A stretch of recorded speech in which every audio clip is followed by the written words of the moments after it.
In 2025, the game God-Forsaken Lands was released, but the abilities it granted also worked in the real world. Since then, the world, shaken by disasters, has changed radically. Initially, Ray was just one step away from becoming the strongest. He would never have thought that the person closest to him would betray him. Ray expected this from anyone but his sister, but the sacred artifact he obtained gave him another chance. He became a shadow to take revenge. Now Ray is progressing 100 times faster than in his past life, and he will soon find Sandy. He must walk his path alone and surrender himself to the darkness. He is darkness itself. Ray is truly incredible. He was able to single-handedly clear the ruins of the ancient god, but the eye of justice will still fall on Sandy. But Ray is her brother. He is just a foundling, adopted by her parents. They have no connection. Sandy is right, although Ray has been quite helpful. Without him, they would not have been able to obtain this sacred artifact. Ray raised Sandy after her parents died, risking his life many times for her, but apparently he was wrong. After her parents died, Ray continued to interfere in her life when Sandy and Ben needed protection. He was still useful, but now they no longer need him. Ben will take care of Sandy. Even if they kill Ray, they won't get away with it. Ray cut off his head. After the game was released, a person would find himself in the game world when he fell asleep. The player could spend life energy to use his powers in the real world. The world was plunged into chaos, and Ray did everything so that he and his sister could live. He was still able to reach the ruins of the ancient god, but all his suffering only paved the way for someone else. Ray woke up. This is the real world, but it is dead. He was reborn on the very day this game came out. Sandy came home angry. That day she had a fight with Ray over Ben. Even before the game was released, he was a famous idol, attractive in appearance, but he is a vile bastard who sucks money and pleasure out of his fans. To prevent Sandy from falling for his tricks, Ray forbade her from seeing him, and she accused him of being too controlling. Ray hit her. He's not in the mood to argue with Sandy, but if she doesn't shut up, Ray will shut her mouth himself. This money was left to them by their parents. In their memory, Ray will not stoop to Sandy's level. But from that moment on, she is no longer his sister. Ray missed a lot of opportunities trying to protect her. I wonder how far he can go without this burden on his shoulders. Ray missed this place. When he first came here, he spent a lot of time choosing a class. In his past life, he became a warrior to protect Sandy, but that won't work for him now. The most important things now are reaction and agility. This time Ray will choose the assassin. The Eye of Justice has been activated. He stayed with Ray even after he was reborn. Perhaps it was because of him that he was reborn. Ray unlocked a secret subclass. The synchronization is complete. He became a shadow. This time, his original strength is much higher. The Eye of Justice is a primal force in the universe that transcends any law. In a past life, only 7 years later did a player appear who managed to leave the lands abandoned by God and enter the kingdom of law. You need to get there and achieve the status of a deity. The class selection is complete. Now you need to choose a nickname. Ray will be Shadow. He is transported to the lands abandoned by God, a kingdom of ruins inhabited by countless monsters. This is the city of Rakushka, a safe zone. A lot of people have already gotten into the game. If Ray wants to stay one step ahead, he can't linger. These monsters are too strong, and this is only the first level. Ray has an unusual appearance. The girl offers to join them, but he refuses. The 4 of them couldn't handle the monsters. Apparently he wants to die. We need to keep an eye on him and find out what he's capable of, and then they will watch him die. Lynn has experience in online gaming, so she quickly formed a team. But the first monster easily destroyed them. Shadow's agility stat exceeds the highest possible level. He noticed them, and disappeared into thin air. This is an invisibility skill, and it is unlocked at level 1. They need to go back to the city and figure out how to become stronger. Maybe they'll be able to find secret chests or some NPCs. There's nothing interesting in the shell. It's just a shelter. In this game, weaklings are just food for monsters. When Ray was a warrior, his strength and constitution were increased by 3. But this time the bonus was added to all stats. Most players put everything into strength or intelligence, but this is a big mistake. The key to everything is agility. Monsters deal incredible damage anyway, so the only way to defeat them is to outspeed them. A roar reaches Ray. This is a first-level worm. He devours life energy. Apparently he was the one who killed those 4. Judging by the wounds, they still managed to reduce his health. Ray disappears. He attacks the monster from above. Ray didn't expect to kill him with one blow, even though he hit him in a weak spot. In his past life, he almost died trying to defeat this monster. He killed 4 players and sucked 20 or 30 years of life out of them, so he should have at least 100 years left in him. But Ray only got 54 years. He unlocked the infinite mutation skill. By killing monsters alone, he can earn mutation points to improve his skills. In his past life, Ray had never heard of anything like this, so he'll try to level up his shadow walk and sneak attack. Now he can no longer break invisibility with this level of skill. He could kill even a completely healthy worm with one blow. This ragamuffin single-handedly defeated that monster. It's clear that the game isn't that difficult. With his physical form, the player will defeat 10 monsters. Ray seems a bit tired. Maybe I should carry him. It activates invisibility. He was probably scared of the muscles. Here the players notice a giant spider. This is a spider summoning shepherd, the starting boss with about 1,600 health points. No way for a beginner to cope with him. Ray will see how good his improved skills are. He attacks the shepherd. It was dangerous. It's good that he had pumped up his agility to the maximum. The shepherd is furious. The local monsters will not wait to die. It looks like he's destroying space to find Ray, and his spiders are at the ready. Ray throws a rock at him. As he thought, most of the damage comes from the bonuses from stealth skills. So even a regular stone can cause a lot of damage. You just need to throw the stone at the right moment. Now you need to hide until the duration of the shadow walk comes to an end, and attack at the last moment. Player Shadow killed the bronze shepherd, and was the first to reach level 2. This is that guy. He leveled up so quickly and even killed the boss, and they couldn't even deal with the worm. The little spiders vanished as soon as Ray killed the shepherd. The Greedy Hands skill scroll significantly increases the amount of loot found. In a past life, a guy belonged to the Godslayers Guild, and became one of the strongest thanks to this scroll. Thanks to infinite mutation, Ray will be able to increase the chance. They skipped the exam yesterday to support Ben. Sandy's brother will be very angry. She should apologize. He takes such good care of Sandy, but she feels like he doesn't. He's always meddling in her business. A crowd gathered outside their classroom. Zach seemed transparent. He said he wanted to take a nap. This happens to people all over the world. They fall asleep and become like ghosts. Ray has a 70% chance of receiving additional loot. To level up Greedy Hands, you need 3 points, but soon the chance will increase to 100%. Very soon, people will understand that all skills and artifacts can be used in the real world. Ray hears voices. Players fight against a fleet-footed maniac. Remember the sun, here is a Ray. This is Wang Ming, they say. As soon as he entered the God-forsaken lands, he assembled a team consisting exclusively of secret builds. Van Ming's build, Holy Warrior, has double the stats of a normal warrior. The secret build of the Mage, the Prophet, deals double damage. The Archer's secret build is a keen marksman, with double the skills of a regular archer. The Cleric's secret build is an Oracle, with healing abilities twice as strong as a regular Cleric's. This boss is too strong. Their attacks barely knock down his health. The Cleric should continue to heal Van. He will distract the monster's attention to himself. He forgot that he was in the middle of the wilderness, and other monsters would come to the noise. This is a Corruptor, a Tier 2 monster, and this is a secret build Ray hasn't seen before. This monster's defense is too strong. He spews out a foul-smelling liquid. It's disgusting and it's too sticky to move properly. The monster is about to pounce on the magician. He is attacked by Ray. The Corruptor was defeated with one blow. Someone decided to help them. Even a level 1 worm takes about 10 seconds, and a level 2 Corruptor is killed in one hit. Another monster killed. They didn't see who it was, but luckily, as long as this stranger was on their side, they had to keep attacking. Only the swift-footed maniac remained. Ray received the Poison Arrow skill scroll. Meanwhile, the swift-footed maniac attacks Van. The cleric doesn't have enough spell speed. Ray fires a poisonous arrow at the monster. He becomes covered in poison. Poison Arrow does not remove the invisibility state. He can fire these arrows while remaining undetected. Van thanks the stranger for saving him. In this wild world, you shouldn't be so trusting. If he ever needs help, he should contact Wang Ming. He looks trustworthy, and the Chinese government is behind him, so Ray can sell unwanted loot through him. Once he's filled his bag to the brim, he'll need to go to the shell and sell everything he doesn't need. The monsters keep coming. Another one appears, the biggest of them all. It produces thorns. It is unclear how to reach the 3rd level to exit the game. You need to assemble a team of 6 or even 10 people, but that won't work either. They moved here when they fell asleep. If they don't get out, their bodies will die from exhaustion. Player Shadow has already leveled up. He must have found out some kind of cheat code. We need to make him tell us about it so that they can at least leave the game. When Lin returns to the real world, she will pay him 10 million. Now Ray has enough mutation points. This is a damn gentleman. It seems to be devouring life energy to mutate to silver rank. And as luck would have it, the inventory is full.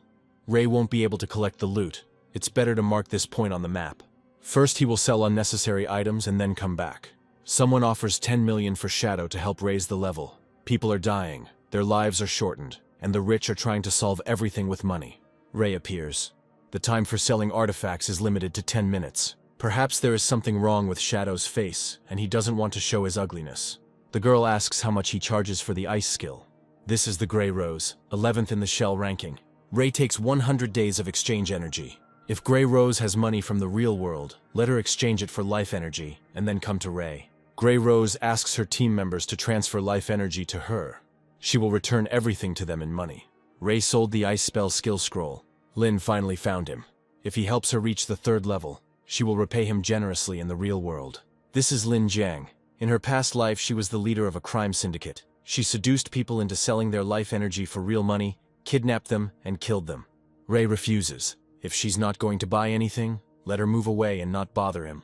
If they were in the real world, she would have taught him a lesson by now. If she says another word, Ray will kill her until her life energy reaches 0. He sold everything. It's time to get ready. The damn gentleman is waiting for him.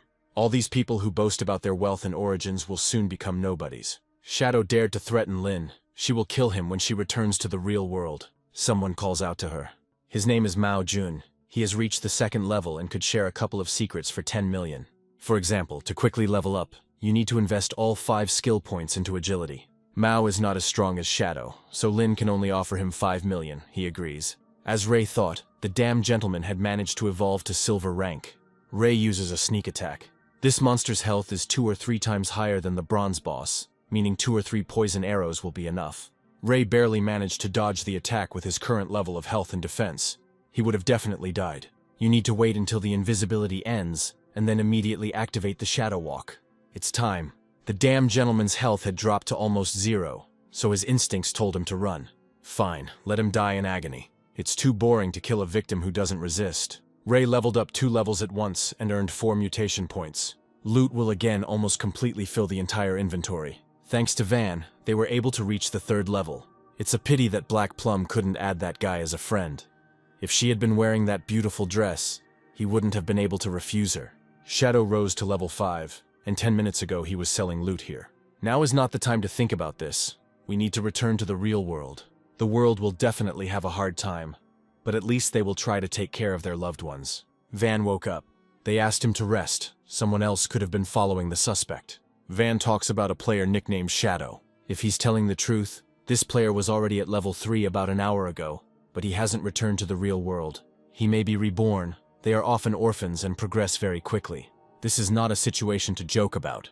Many elderly people die shortly after entering the game, and the few who returned reported that dying in the game significantly shortened their lives. Emergency order. Orders to form teams to explore the lands abandoned by God. Annie will be the captain of the first team. Wong will be the vice captain. They can choose their subordinates themselves. According to Van, Shadow doesn't seem like a villain, so we should try to recruit him. In the game, people appear in the same newcomer city. You need to warn your parents as soon as possible. There's so much going on here, and there's been no word from Ray. He hit Sandy, and all she did was skip class to go to Ben's concert. If Ray doesn't apologize to her 1,000 times, Sandy will never forgive him. Luckily, she finally met Ben yesterday. If they get into the game when they fall asleep, then he will end up there too. Sandy will be able to meet him if she gets there. Zack has already reached level 3. I need to ask him how he did it. Goddess Sandy has descended upon him. This is a great chance to get her. At the beginning of the game, you should invest all your skill points into dexterity. Sandy needs to join someone to level up, and then she and Zack will reach the top. The Cursed Ring makes Ray 3 levels stronger. The Shadow Slaughter skill deals 3 hits to each enemy within the radius of attack. There are still some mutation points left. I need to invest them in greedy hands. Now Ray can get loot for 1 monster as if he were getting 3. Everything else is junk, although the Scroll of Battlecry can be sold for a good amount. New monsters appear here. It's level 4 centipedes. Time to experience the Shadow Massacre. It will take at least 2.5 years to transfer all the skills and artifacts into reality. If Ray sells all the unnecessary junk, he will be able to accumulate enough money. Then all that remains for him is to reach level 10. Lin has reached level 3. Now she must fulfill her promise. She's going to the real world right now. Here's her phone number. Mao can sell her his exchange energy. Lin pays 10,000 for each day. It doesn't matter that this energy affects real lifespan. Mao can earn it at any time and exchange it for real money. The shell's spatial gate has been activated. As far as Ray remembers, Ben was supposed to end up in Firefly City, but that's not so important. The main goal of the game is to reach level 10 and enter the Wasteland. This is where the real lands abandoned by God begin. Shadow is selling artifacts again. Last time he sold Grey Rose an ice spell that brought her to second place in the rankings. Ray sold everything in a minute and earned 650 days. Someone got nothing this time too. Black Plum has a space ring.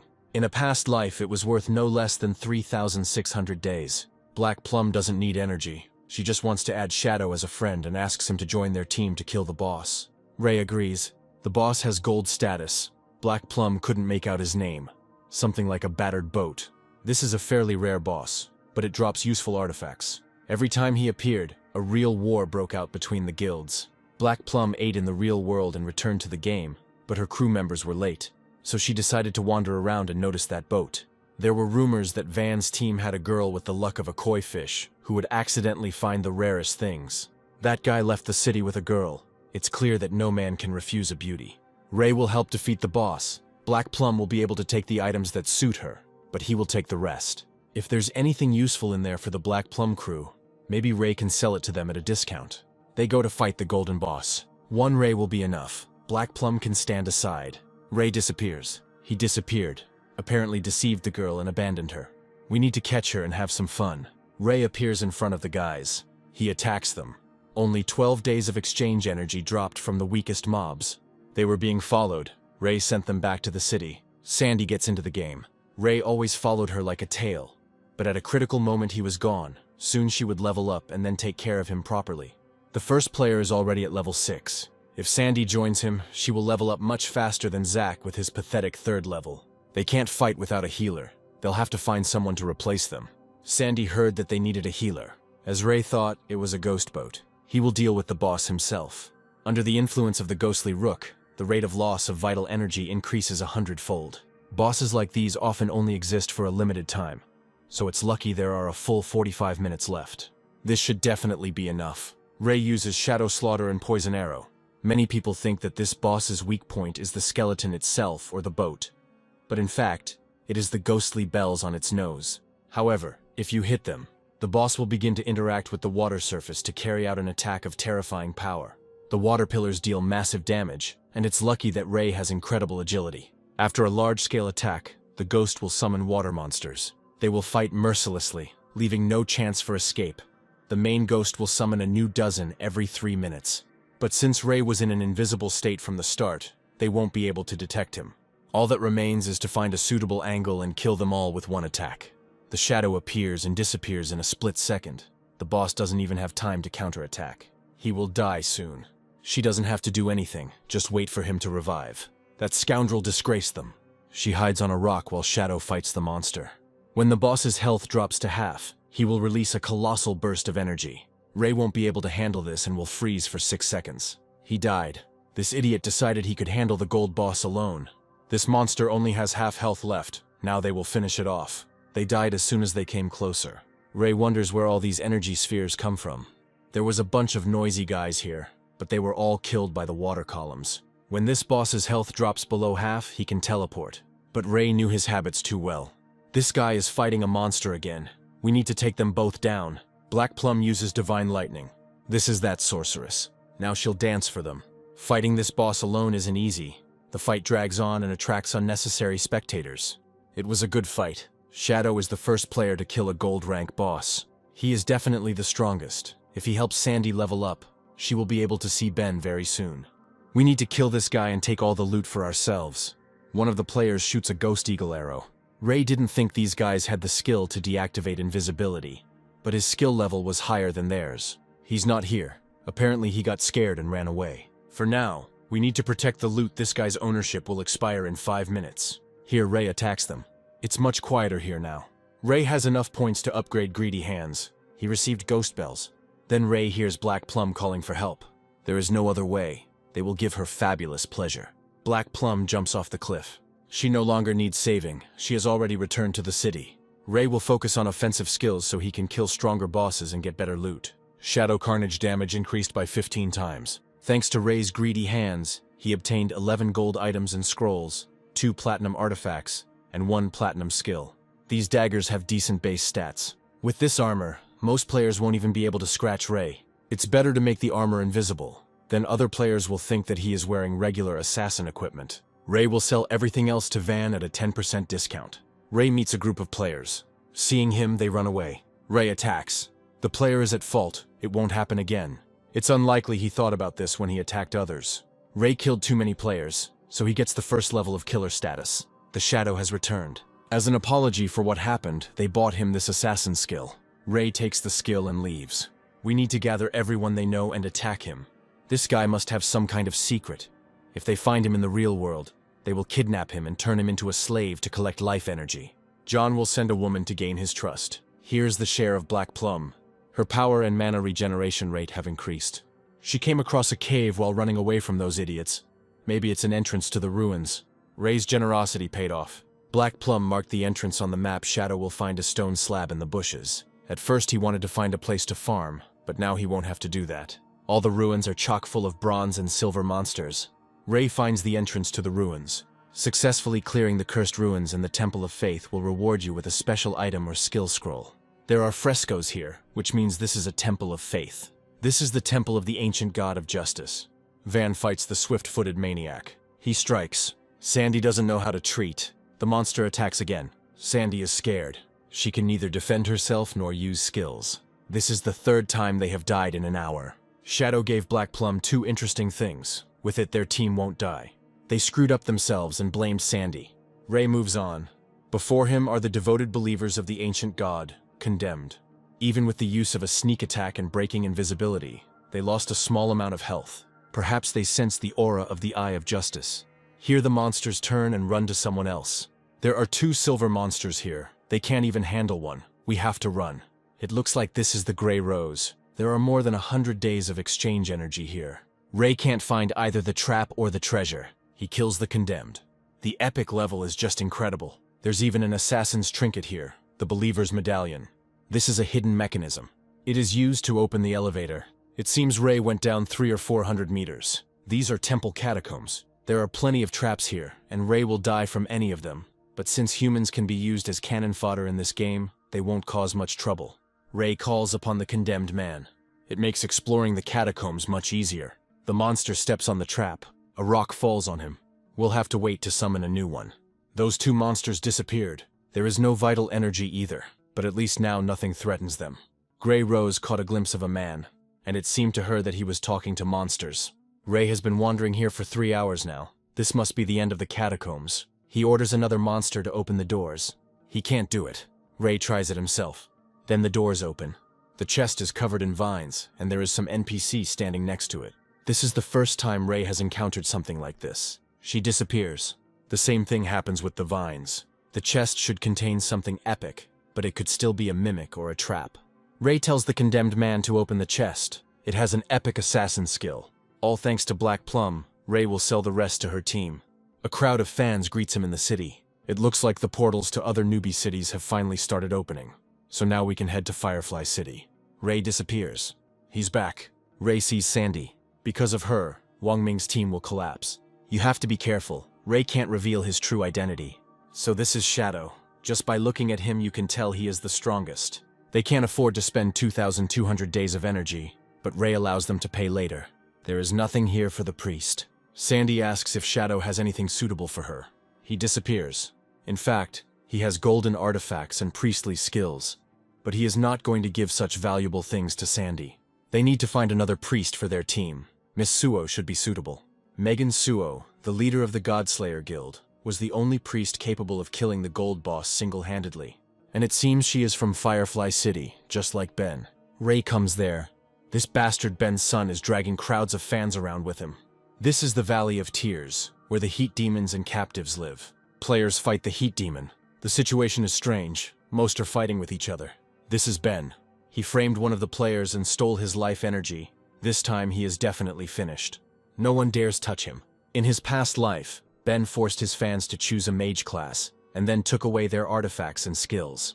Ben prays to God that the monster dies quickly. The world should be filled with love, not violence. If they kill this creature, Ben will become #1 in the rankings. He's definitely using cheats. Ray has so many helpers and he's still at level 7. Ray blows Ben's head off. Then he kills his fans. He killed the two-headed heat demon and many players. This is Shadow. He destroyed this freak's bitches, which did them a great service. Shadow attacked them while they were busy fighting. He is pure trash. The archer wants to join Ben. She has the eagle eye skill. Ben only wants mages, and she has too low DPS. She's ruining their rating.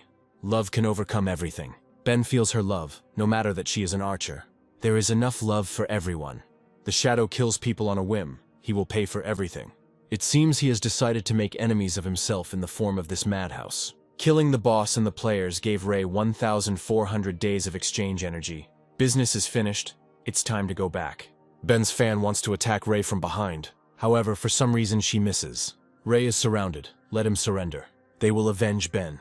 There's no point in using invisibility. They'll find him anyway. They think they have found the Shadow. But this is one of the fans. Oh well, she's not even a mage, which means she never really loved Ben. Suddenly something constrains the fans. Ray attacks them. If this was Shadow's doing, Ben should have seen it. He's a corpse. Ben covers himself with a magical shield. But it breaks. Ray killed Ben again. He is full of vital energy. But the girls have almost nothing. Apparently they gave everything to this idiot. Ben only has 500 days of exchange energy left. The archer can only detect those whose level is not higher than 1. Shadow stole Ben's boss and killed him twice. Maybe he's jealous of his beauty. For their own safety, they will change their farming locations. After a while, Ray returns. Ben's gang isn't here. Maybe they went to another city. Ray asks the player if he knows where Byung-sun went. They went there. Shadow must kill them. Let him just spare his girlfriend. Her nickname is Kitten Fei Bao. It's stupid to waste time searching without knowing where to look. It would be good to find Megan Suo. Someone passes by Ray. This is her. Shadow would like Megan to help him. If she finds Ben's son for him, he will sell her this golden artifact for cheap. Megan isn't sure she can afford it, but 500 days is enough. She meets Shadow for the first time, but for some reason his aura seems familiar. Megan releases a white bird to find Ben. She found him. You need to add Shadow as a friend. Continue tracking them and report their location. The Shadow notices something. He asks Megan if there are other trees like this in the area. There is another one 100 meters ahead, and another one 100 meters to the left. I wonder what this symbol is. Ray finds a jade treasure chest. To unlock the blessing of the ancient gods, you need to find and activate all the symbols. Ray received the Blooming Curse skill scroll. With this skill, when killing players, he will be able to suck out all their energy. He will kill Ben until he logs out, and then he will come out into the real world and kill him for real. They have gone too far. The Shadow won't be able to track them. He'll get what he deserves when Ben levels up. Someone is fighting with the boss. These seem to be JD fans. They wouldn't dare ruin Ben's rating. Great, they have reinforcements. The fans start killing the players. Such is the lot of JD fans. The whole world will submit to Ben's son. He almost died at the hands of those cruel JD fans. Ray appears. He kills Ben again, and activates the Blooming Curse. A flower grows from Ben's neck. Shadow again. Perhaps his girlfriend is one of Ben's girls, or he did something to annoy him. Ben is losing metabolic energy. Shadow grew some kind of flower on it, and he sucks something out of it. You need to log out. It's time for them to leave the game. Ben will buy energy and exchange it for equipment. Ray killed too many players, so he gets the 4th level of killer status. Ben logged out, as did his fans. This thing is worth at least 500 days, but Shadow will sell it to Megan for half the price on one condition. Megan says she will not pay with her body. Shadow wanted to ask her to join a team. They finally finished them off. Sandy must quickly neutralize the poison. She misses. Fondit. Sandy needs to be replaced, but everyone standing has already joined other teams. Here Shadow offers him to accept the priestess of the white bird into the team. She is quite strong. Since he recommends her, they will accept her. There are too many people in the shell, so they will move to another zone, but it is too dangerous for Sandy, so she will not go with them. There is no time. We have to run. They owe Shadow another 500, but Captain Annie Lee will give that to him when she enters the game. Here she is. In her past life, Annie was in the top 20. Ray meets for the first time the one who would surpass him. It appears that the Shanghai authorities supply it with energy. She acts like a fool, but in reality all her actions are very reasonable and strictly verified. The life energy from the game is real, and if it reaches 0, they will die for real. Betsy gave all her exchange energy to Ben. Sally only has a couple of years left, and because of killing other players, she received the status of a killer and began to lose twice as much. Lisa has only 1 day of energy left. Ben buys life energy. If you ask him, he will definitely help. You need to dress in a full costume of his fan.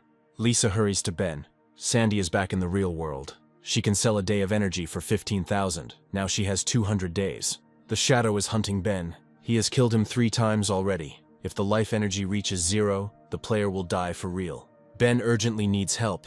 The girls from Shanghai can sell him their life energy. Now he is in Dajiang Square. It's not far from here. Sandy's energy will be useful to Ben. Ray has reached level 10. He achieved it first in the world, when 7 level 10 players appeared in Shanghai. A portal to the continent abandoned by the god opened. The strongest man after Ray is still at level 7. For now, you can return to reality to sort out your affairs. Ray is back. It can transfer class, equipment, and skills into the real world. Now he is twice as strong as an ordinary human, and his agility exceeds human capabilities. Ben is buying up life energy on Mossa. Ray receives a message from his supervisor.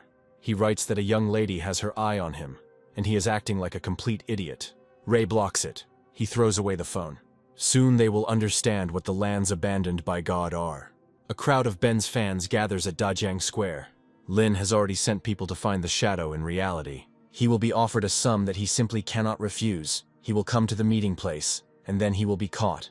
It seems Lin's company has used a similar method before to force people to work for free. In fact, they are worthless blockheads.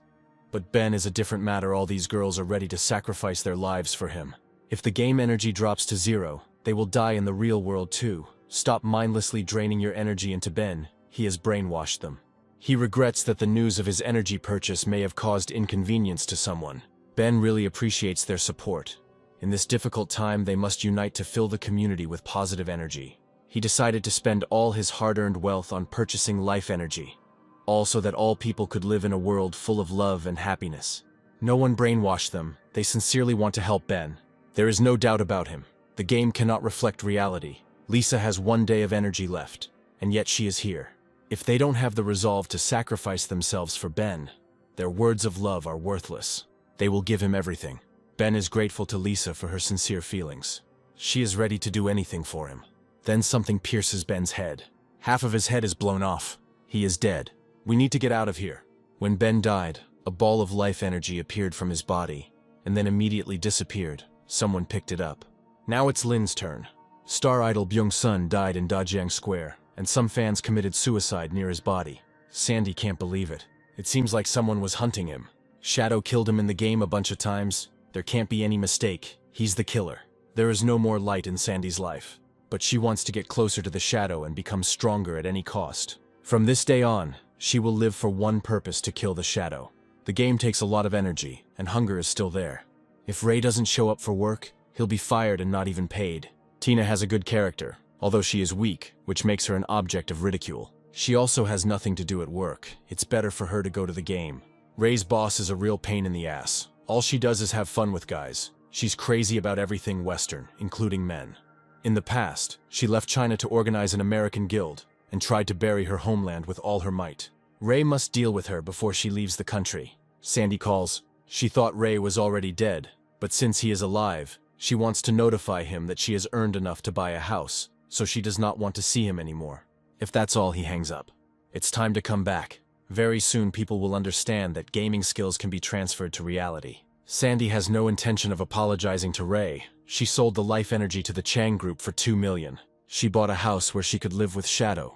Zack took out the assassin skill scroll that Sandy had asked for. Soon she won't have to deal with trash like him. If Shadow needs an assassin skill scroll, Sandy will give it to him for free. She will heal Shadow and help him cut up monsters. She will make him believe in her care for him. Perhaps over time, he will even fall in love with her. And when Sandy gets strong enough, she'll rip his eyes out. Shadow says that her skill is trash. He doesn't need it. This boss is stronger than they thought. This is a golden arthropod, the boss of the 8th level. Ray's invisibility is useless against him. Ray attacks the boss. He can't attack it from stealth. So many damage bonuses just don't work.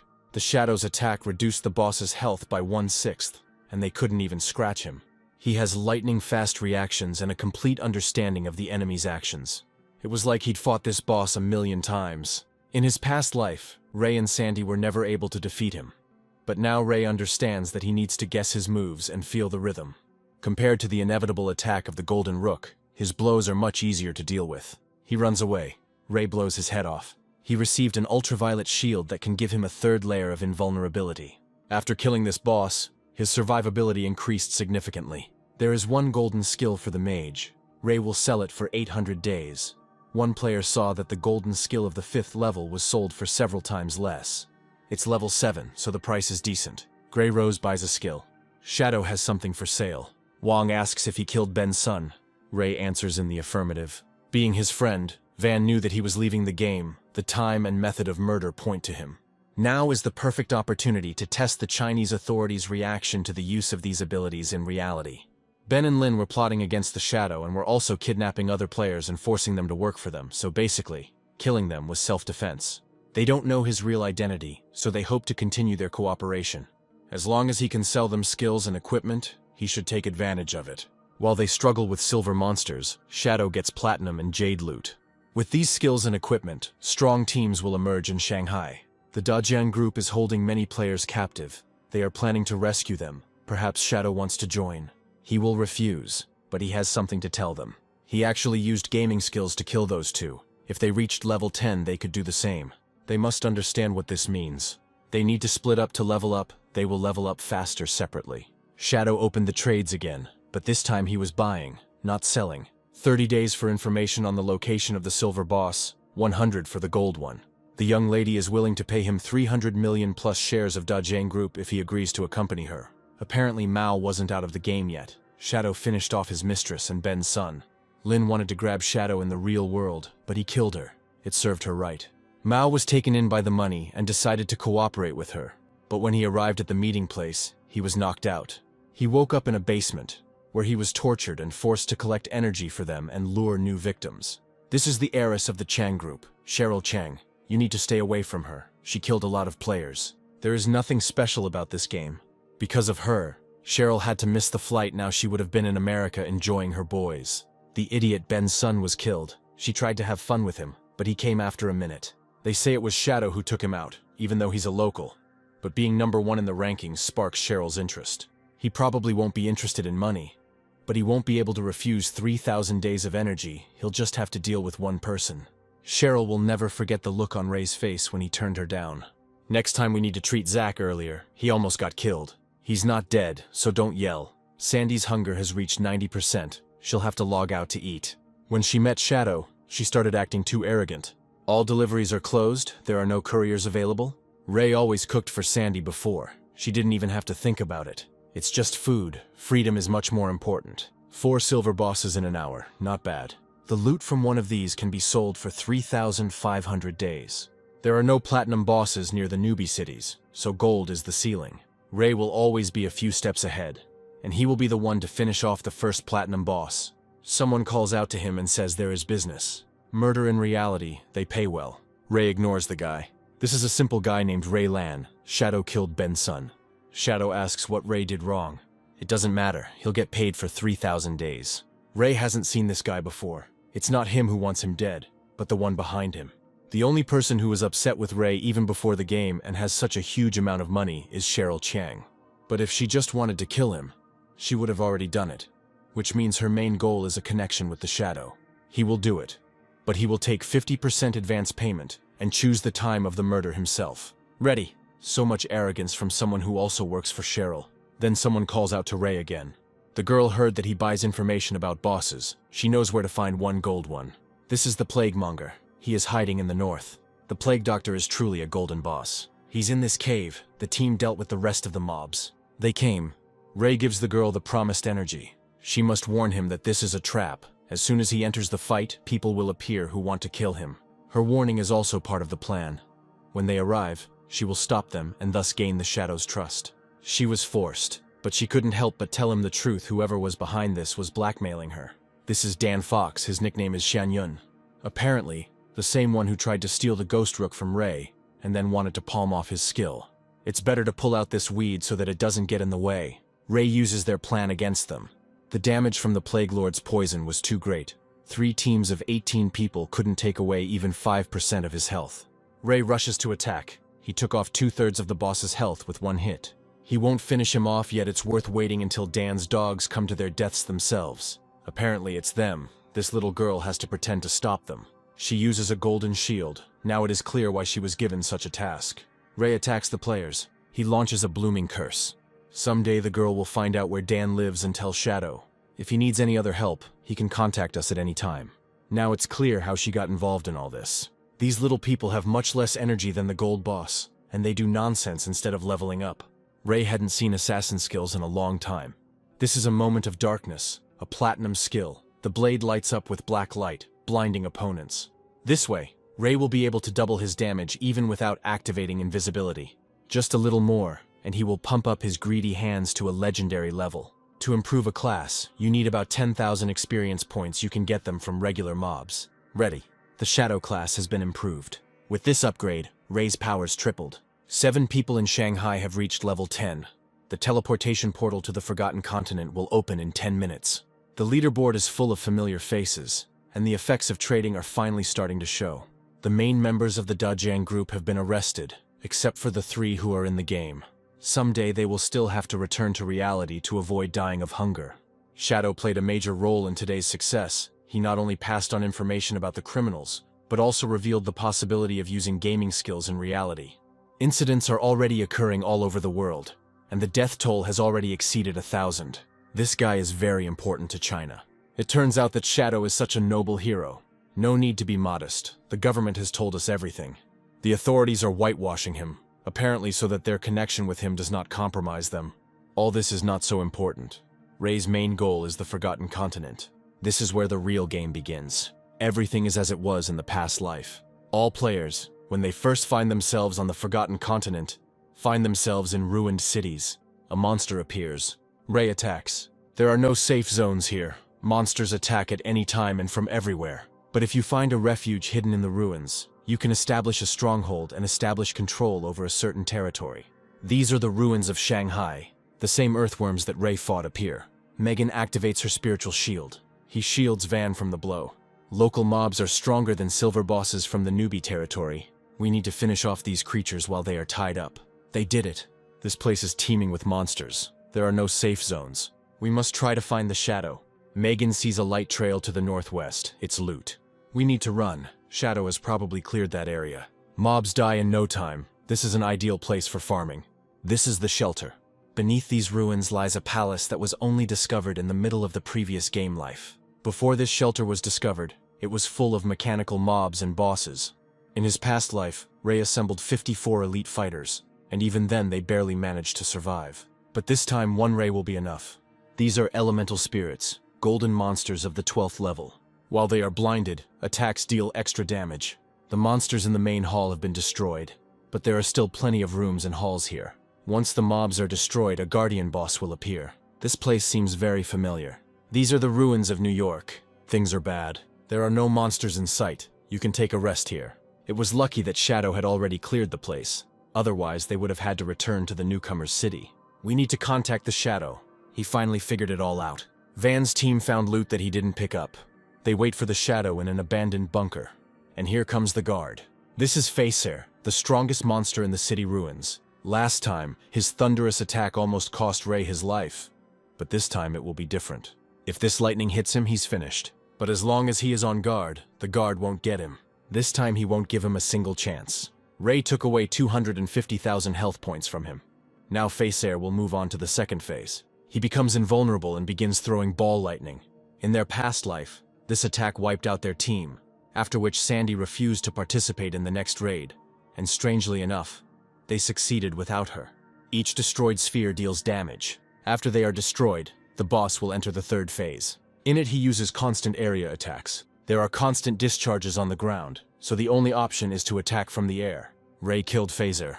He was the first in the world to kill a platinum boss, and became the keeper of Purgatory. The shelter can also be used as a storage facility, and everything from here can be taken out into reality. From the beginning of the game, real-world weapons began to rust and deteriorate. Since then, all earthly conflicts have been conducted solely through gameplay. Shelters could create a magical barrier. Many people have come and gone from Ray's life, all with their own problems. This time he will be alone until the very end. In the newcomer's territory, Sandy's team fights another monster. He kills Sandy. It's unclear how one could fail to dodge such a gigantic thing. If the tank had taken the damage, Sandy wouldn't have been hurt. But it was an area of effect attack, so he couldn't take the damage. The tank escaped, and now this creature is chasing Molly. She died too. They have very little energy left. They need to hunt mobs. Player Shadow was the first in the world to kill a platinum boss. Thanks to Pfizer, he reached level 11. Now he will loot not 3 but 5 times more. Ray summons a follower and orders him to gather all the loot into one pile. Now he can absorb non-exchangeable energy from the air. Many high-level areas and monsters suck it out, and this effect will allow it to be sucked back in immediately. Good news, Dan finally logged out. His family gathers at the Jiangnan restaurant. They bought a lot of energy. If Shadow doesn't finish him off, he'll finish Linda off. Here is the Shadow. There are 30 basic and bronze items here. Annie valued the loot he left behind at 1,000 days, so she'll pay 2,000 right away. Here are silver, gold, and platinum items for 18,000 days. There is a staircase under the monument in the center of the city if they go down it. They will find a teleportation portal to the city of newbies. Annie did say that Shadow was reborn, otherwise he wouldn't have been able to know. Maybe she will seduce him. Last time Ray transferred Shadow Walk into reality, now he can transfer several more skills. Now his powers in reality are almost the same as in the game. Cheryl Cheng knows his address, so it's best to get out of here. Greedy hands replace suitcases for him. Dan should be at a restaurant 15 kilometers from here. At Ray's speed, 10 minutes would be enough for him. It is clear that gaming skills and life energy influence reality. This is a good opportunity for their family. Their goal is to level up to level 10. Then they can spread their family's influence in reality. The damn old man has one foot in the grave, but he still clings to the role of head of the family. Dan will force Shadow to reveal his secrets, and then he will become the strongest in the world. He has already found a girl who will help them uncover Shadow's true identity. And now they will raise their glasses to the Fox family. Ray didn't think they would be armed. Shadow Walk and Ultraviolet Shield wouldn't be able to block every shot, and he hadn't yet transferred the armor. You have to be more careful. Ray tells the follower to go inside and kill everyone. The silver monster should have enough stamina to withstand even direct shots. He attacks. The guards start shooting. But this doesn't stop the monster. He attacks the head of the family. Dan tries to escape. He will be safe once he enters the game. Ray appears. He blows Dan's head off. Blooming Curse activated. Not only were all the corpses and blood erased, but their lifespans were also altered. And Ray's life reached 2,327 years. Someone asks to call the police after hearing gunshots and screams in a restaurant. The police find the restaurant empty. Nobody came out from there. The next target is the Chang Company. However, their headquarters moved to America even before the game appeared, and only Cheryl remained in the ruins. From Shanghai to the ruins, there are almost 300 kilometers. We need to find transportation. Ray returns to the game. Black Plum has found the entrance to the catacombs, but it is guarded by a gold-level spirit. On the way to the city, they made a detour to avoid the crowd, but noticed that there were fewer people. They wandered for half a day until Black Plum fell into a pit, a special area of the catacombs. They entered and found the entrance blocked by the 12th level boss. It's strange how one can fall into such a huge well while walking. Ray entered the grave of hatred. The boss, the spirit of hatred, appears. In his past life, Ray had never encountered mobs like this. It's no wonder Annie and the boys ran away. This boss has strong defense, just in case Ray will finish him off with a pierce. The boss exploded. There would have been nothing left of Ray if the blurry shadow hadn't worked. Ray now has a Shadow Blade, the basic skill of an assassin. Shadow Carnage has a 5-meter radius and works in a straight line, making it very useful if Ray is surrounded. We should probably destroy a few more catacombs. Sandy and Molly are killed again. Sandy is a brainless piece of shit, and it's because of her that they lose every time. If Zack finds her at school, he will kill her on the spot. Molly had heard that in the town where her parents lived, there was a community organization that helped beginners learn the game. Let Molly go there herself. Sandy returns to reality. She asks one of her friends to help her level up. He can take her to the next level for a fee. He wants to see with his own eyes the skills of the school goddess in bed. Sandy writes to John that she always liked him, but she could not reciprocate because of her brother's supervision. But now, having broken ties with him, she can finally be with John. If she abandoned her brother, she can easily send him away too.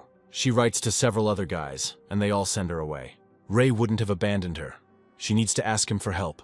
Sandy comes to his house. After an apology and a few kind words, he will definitely forgive her. She will pretend to be vulnerable and wait for him to perfect her skills. And then Sandy will send him away forever. Ray doesn't open. Then Sandy kicks down the door.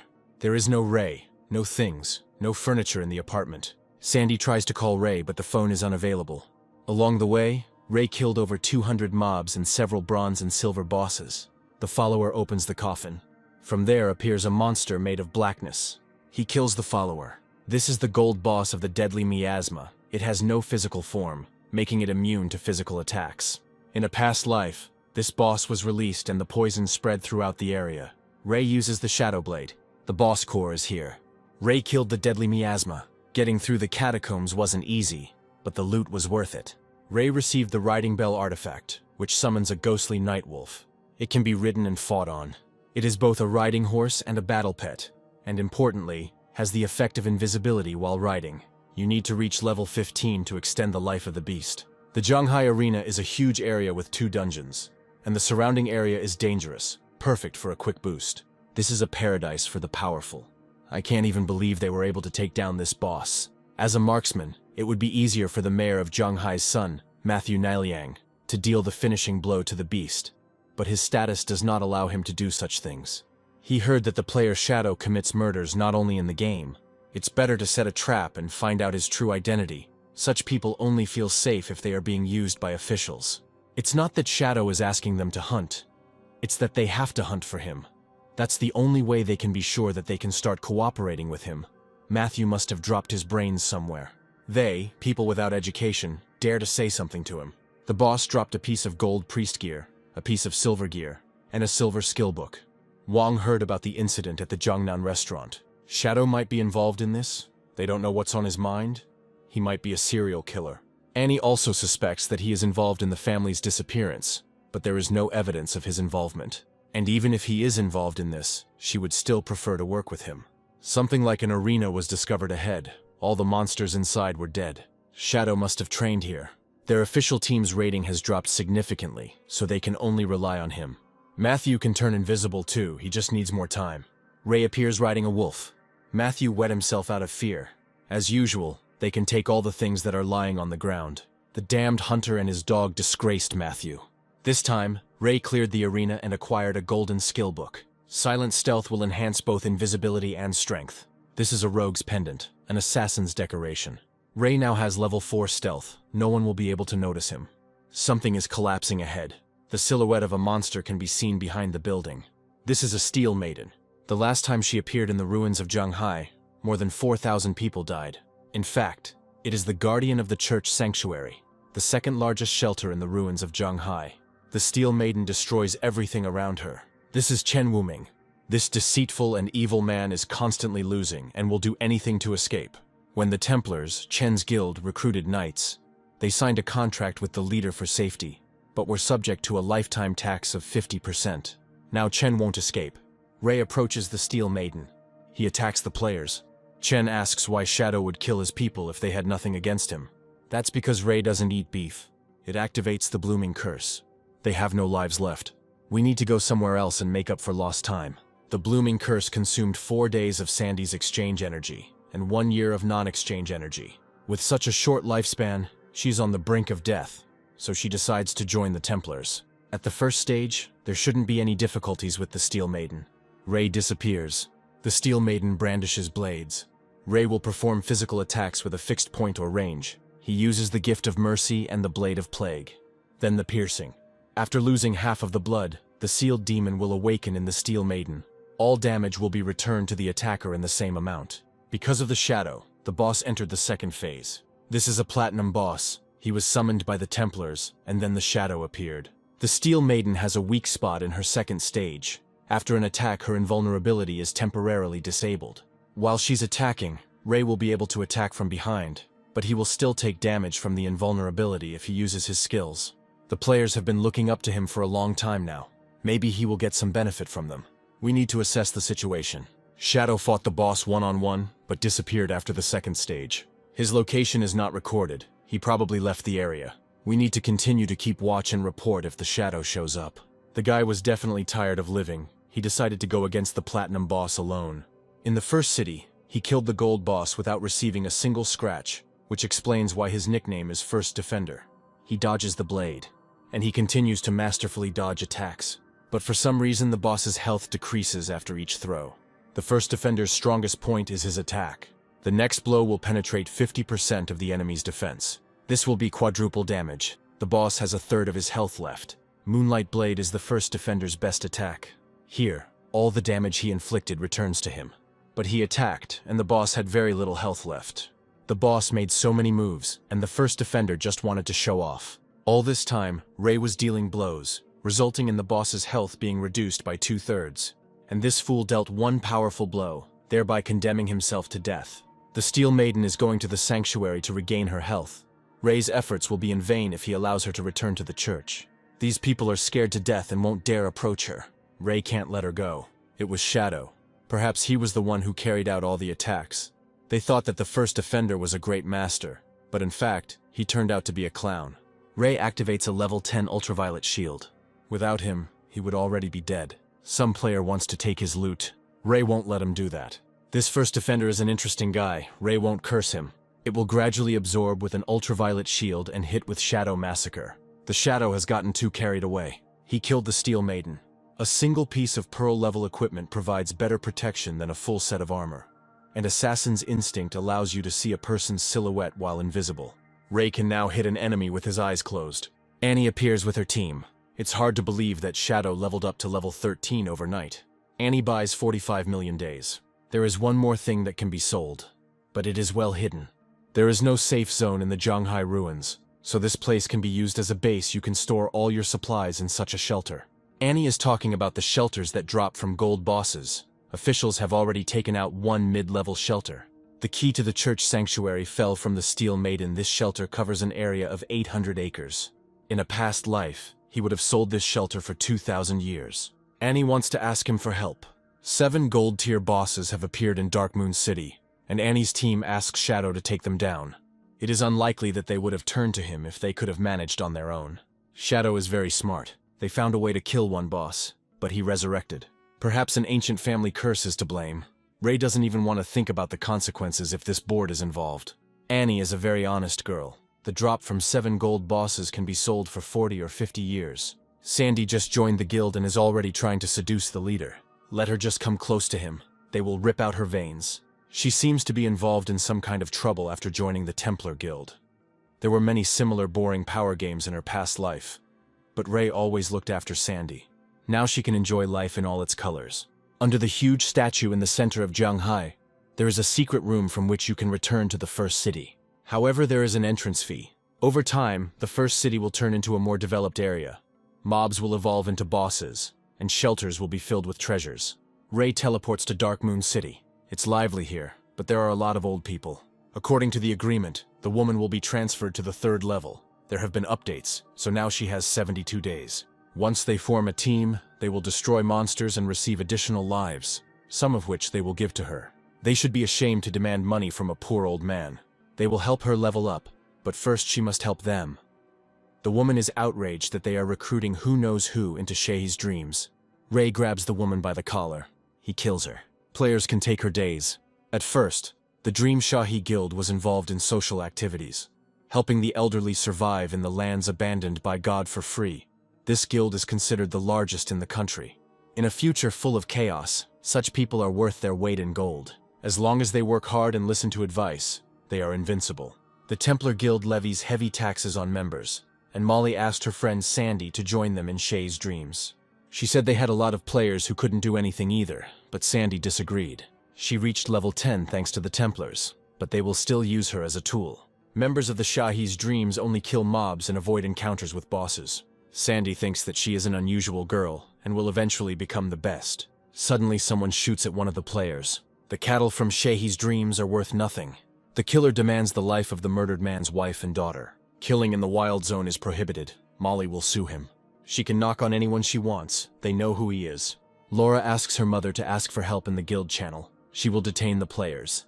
They asked for it themselves. They will kill the old woman and have fun with the young one. 2 people attack. Then Ray appears riding a wolf. He blows off the head of the player's killer. Their lives are lost. We need to find Days urgently. A sword of light strikes them. All 3 involved in the murders of the players have been caught. They must provide their information in order to carry out an arrest in accordance with the law. In case of resistance, the sentence will be increased. Thanks to Shadow, Molly and her mother survived. This girl turned out to be surprisingly nice. Ray doesn't know how she ended up in the same guild with Sandy, but it's good that their paths diverged. Security said Shadow would be here in 3 minutes, but they've been waiting for half an hour. It's hard to believe, but it seems the bosses have been resurrected. The ancient tablet will add enhancing properties to your equipment. The world's 7th-ranked master sacrificed 7 tablets in battle to summon an ancient boss. Sometimes these bosses have such a high level of invisibility that players passing by die without noticing them. Sometimes the real boss is a summoner hiding nearby, which makes it seem like the killed bosses have been resurrected. They say that resurrection occurs after killing one, but it is unknown what will happen if you kill them all at once. Ray has to find out. He calls for a follower. He attacks the bosses, but he himself is under attack. These bosses have approximately double the stats of normal bosses. Ray uses the Shadow Blade. The bosses are killed, but there is no damage. Their bodies begin to merge. They turned into one huge monster. These symbols on the boss's body look like ancient hieroglyphs. Misfortune, heaven, antiquity, faith, darkness, and deity. The whole sequence is translated as Uthos, the ancient god of the apocalypse. Ray once spent a lot of time studying ancient texts about the gods in order to explore the ruins. Ray attacks one of the body parts with a hieroglyph. The boss's body is melting. However, he is still alive. New monsters appear. The hieroglyphs on the coffins correspond to monsters. It seems they need to be killed near the corresponding coffins. According to the ancient tablet, this is the last stage. The ground is shaking. Perhaps the boss is trying to escape from the valley. Without the shadow, he cannot be defeated, but he does not come.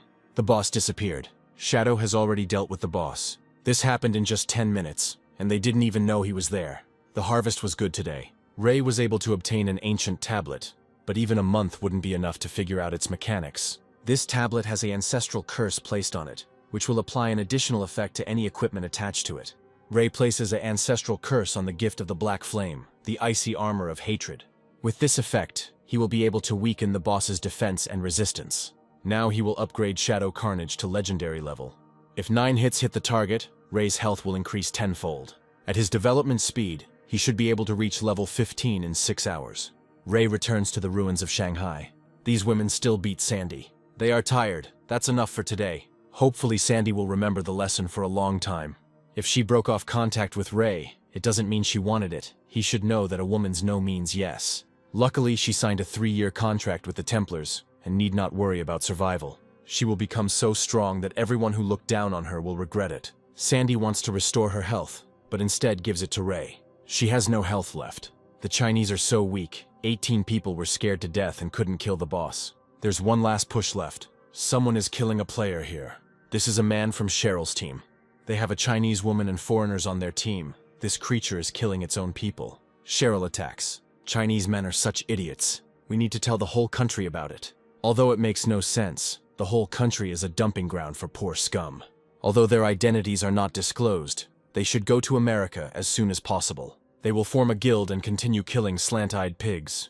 They will call the guild Alice. That's enough for today. Time to have some fun. For Alice, they have to work hard. Annie offers to discuss the price of shelter. 1,500 is not enough.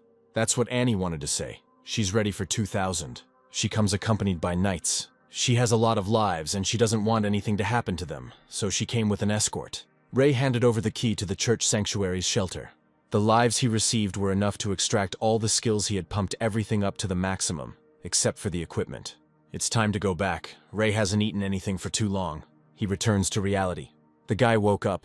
Let him give up his life without any antics if he doesn't want to share the fate of the other guests. He looks like he's shit himself with fear. Ray activates the Shadow Blade. The building is collapsing. The more energy is spent, the more the body requires. Ordinary food cannot replenish its current strength. After killing Cheryl and her guild members, you need to find the Divine Book. Ray isn't really full yet. He'll need to buy some food in Shanghai. It would be so wonderful to fall into bed with them after a good fight. Shadow said that Ray is dead. He wants to meet in the real Shanghai. Cheryl asks to send his geolocation. There is no need to meet, but he does not use the phone to avoid surveillance. Cheryl gives the coordinates, but first she wants to meet Shadow in the game. She's clearly up to something. I wonder what tricks she has prepared. The hunters have an official arrest warrant for Ace of Spades. Now they are Alice, and they specialize in exterminating Chinese pigs. This is too much. Cheryl will be even more daring tonight if Tian Xingjian continues to play along with her. This is Neil Hao, alias Tian Xingjian, the infamous mole who supplied Alice with information until the 7th year of the game. He once slept with Cheryl. Now these two are putting on an act. Helping Cheryl is a direct confrontation with the government. But if Ray doesn't help her, he won't be able to meet her in reality. In this case, he will be making a gesture of goodwill. Ray appears in front of the ace of spades. Cheryl loves this type. Such a strong man. China doesn't deserve him. Team member Cheryl speaks English. Ray blows his head off. He didn't understand what he said, but most likely it was swearing. He didn't curse but simply greeted Shadow. He's sorry, but to avoid misunderstandings it's better to speak in Chinese. And let Cheryl get dressed. The Shadow is very unusual. She got excited. He can't transfer Ray's head into the game, so he offers to verify its presence in reality. Cheryl was already convinced of the Shadow's power. He wouldn't lie to her. There's a new target to kill. If Shadow's interested, he can come to Cheryl's tonight. He certainly won't leave unsatisfied. Ray asks about the price. They will talk in the evening. The reward will be much more generous. Cheryl will be waiting for him at the port of Shanghai. Neil knew that Shadow would go against the government. Those idiots from Shanghai hung around with him all day. Even if he is teamed up with the aces of spades, he must be gotten rid of at all costs. But even before death, Night Rain will not be able to see him approaching. Ray arrives at Cheryl's yacht. The Shadow has arrived. They are ready to sail. In reality, he is even more mysterious. Shadow asks who Cheryl wants to kill. It's so uninteresting. He talks about boring things with such a beautiful landscape and such a beautiful girl. First you need to drink. The Shadow drinks without showing its face. Cheryl is delighted. She added a secret ingredient to this wine. Anyone who drinks it will obey. When they reach the peak, Cheryl will take off his hood. She is sure that he is a handsome man. It's unbelievable that such a man is Chinese. He is so hot. Cheryl is ready and eager. She is engulfed in flames. It's a crystal protection pendant. Ray didn't know that this thing would save Cheryl from death. After all, it was Shadow who killed him. There is an explanation for this. Shadow is him. The follower is happy. Cheryl was wrong. She will do whatever Ray wants. He asks where the 5 foreigners who were with her are. Maybe he will let her go if she says so. Ray kills Cheryl. They're not here, so it's time to cast your nets. A message was received from a yacht that a mass murder had occurred, and one of the victims was the daughter of the company chairman, Chang. According to police, the killer's skills are largely similar to those of Shadow. He felt too unpunished. Once the Shadow's location is pinpointed, shoot to kill. The cause of death was a fracture of the cervical spine. An unknown DNA sample was found in the mouth. The last words of the deceased skill allows you to locate the killer within 5 minutes of touching the body. The Shadow is still here. He kills Neil. He dared to kill an officer on duty, apparently. He wants to become an enemy of the government. Shadow killed Neil because he was providing information to Cheryl in exchange for favors, and there is evidence on his phone. Neil and Cheryl do have each other's contacts. Kate wants to see. There can't be anything there that she shouldn't see. But this is not true. Tom asked me to wait. Shadow gained Cheryl's trust, lured her into reality and killed her, then called the police to kill the traitor Neil. Kate shot him several times, and if this incident damages his relationship with the government, it will be bad. Kate apologizes to Shadow for shooting him. She shoots herself in the foot. Kate asks Shadow to continue to stand by China's side. She shot herself to avoid framing Ray. She is a worthy candidate for the post of the future mayor of Shanghai.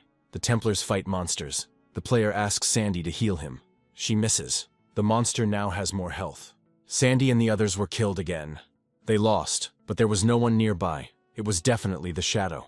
They were killed by the Platinum Boss headless assassin Xia Luo. Sandy doesn't even see system notifications. She restored the boss's health. Now he's chasing them. This was the perfect opportunity to kill Shadow. They can't do anything at the most crucial moment. Laura doesn't need an explanation. This degenerate killed the entire Fox family. Nan knows how to kill Shadow, but only adults can play such games. He may not be able to get into the game, but he has brains. The Shadows like to kill. They will send someone to get rid of him and set a trap at Dad's factory. It would be blown up as soon as Shadow entered. And even if the plan failed, he wouldn't be able to reach them. It seems Nanya was given a good education. This must remain a secret, and the Shadow is treated with restraint. Laura will organize everything, so this creature still refuses to give up its years of life. Nan couldn't resist and accidentally killed her. Someone invisibly killed those people in an instant. It was definitely a Shadow. He's gone crazy and is smashing everyone. The place is not bad. You can move the shelter here. The transfer is complete. It's time to go for the Divine Book. Someone complained that Ray killed too many players, but Wang checked and he wasn't in the game. It was the Platinum Boss headless assassin Xia Luo who was attacking players. Even Shadow can't handle a boss like this. The first defender is not afraid of her. He dodges attacks. Just a little more, he almost got out of it. The headless killer has disappeared. The boss strikes from hiding. Ray approaches her. He attacks. It was Sandy who activated the skill incorrectly and awakened the headless boss. From today on, she will be busy searching for shelters. Now she sees the chapter every day. It's just her plan. The headless assassin has been defeated. It turns out that it was this invisible boss who was killing everyone, and not the shadow. The space around Sandy distorted. This is the same effect as when the boss teleports he's about to teleport here. Sandy is thrown into the air. As many as 4 headless killers appear. This is Shadow. Sandy has a chance. She calls for help. Ray kills the bosses and her. Team Annie is everywhere. There is one place with good loot, but women are not allowed there. This is the Tower of Divine Power, and the NPCs in this tower hate women. When Annie levels up, she'll cut out these sexists. The Shadow just walks, and the speed is faster than they're running. The loot dropped over 20 items, 2 of which are suitable for assassins. The Deathly Pale Blade has a higher attack than the Plague Blade, plus armor penetration. Shadow Blade Star throws a dagger of darkness 20 meters away, removing 1 random buff on impact. Van and the others have disappeared somewhere. Shadow is too fast to keep up with. It's here. Shadow was finally caught up with. They will receive very good items from NPCs. Ray opens the doors. They will be forced to make a deal if they fail the test. The NPC wishes them to enjoy the fight. A level 20 obsidian golem appears. Van prepares to attack. He strikes. It throws him away. The archer should use Starlight, and the swordsman should use Triple Strike. Attacks begin to reduce the boss's health. Ray joins in. He throws a Shadow Blade. Shadow has a new technique. The blow is very powerful. The boss spews fire clockwise. If they get hit by it, they will burn alive. Van covers himself with a shield. When the flames die down, the swordsman must use his most destructive skills and land a critical hit. The obsidian golem has been defeated. They have passed the first test. Now their lives are at stake.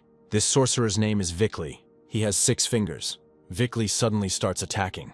NPCs and players cannot attack each other unless the player breaks a taboo. Vickley has a taboo associated with his fingers, so just don't mention them.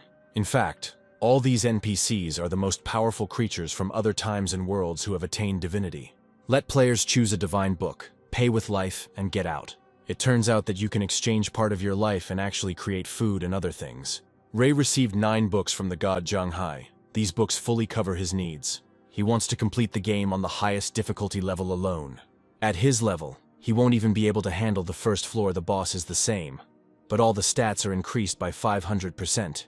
If Shadow dies, all the lost years of life will go to Vickley. But since he himself wants to give him his life, Vickley will gladly accept it. The boss appears. Vickley is able to strengthen his monsters. 500% is far from the limit. Monster defense and resistance are reduced by 1%. Ray takes out a white bone blade. The speed has been increased again by 200%. The shadow is so fast that it seems as if he disappeared. Here it is, the enhancement from the ancient tablet. The slit throat effect is activated. Every second the target takes damage equal to 200% of the previous attack. The test is complete. Shadow became the first person in the world to complete the Tower of the Deity solo on the highest difficulty. This is a scam. Vickley teleported them outside. Shadow is leaving the game. He needs to eat. Having spent 106 years of his life, he acquired luxurious furniture, household goods, food, and even a universal mechanical maid. She will fulfill any wishes. Ray asks you to clean the house and cook a sumptuous dinner. This is the third female body found this week, and as in the first 2 cases, the limbs were sawed off and the eyes were gouged out. The killer disposed of the body at a time when it was possible to avoid detection during a window of opportunity. It could be Shadow. The time of his appearance in the game coincides with the time of the girl's death. It's not enough to blame him. The mayor knows he humiliated Matthew. But one shouldn't mix personal animosity with the investigation.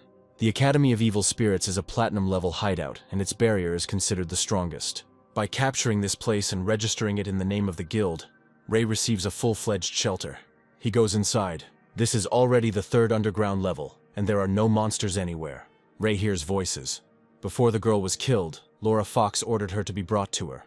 Let her tell where she really is. Otherwise they will kill her until they eat up her entire life. She killed Laura Fox twice and probably took at least 30 years of her life. She will give them these 30 years, and then she will play with them, and they will let her go. The girl asks how they are going to play with her. Well, of course, that's how it is. And they promise that they will then let her go. The girl is approaching. Suddenly she snatches out a poison dart. But she is stopped. She has one last chance. Let her open her mouth. The girl attacks. She uses a chain blade. In her past life, Phantom was one of the top 10 strongest players. But after becoming enemies with the Chu family, she was exposed in the real world. When she was surrounded, she managed to take thousands of enemies with her before dying of exhaustion. And now Shadow met her here. Phantom thinks that he is also one of those who came for her. Shadow doesn't mind playing. The Phantom disappears.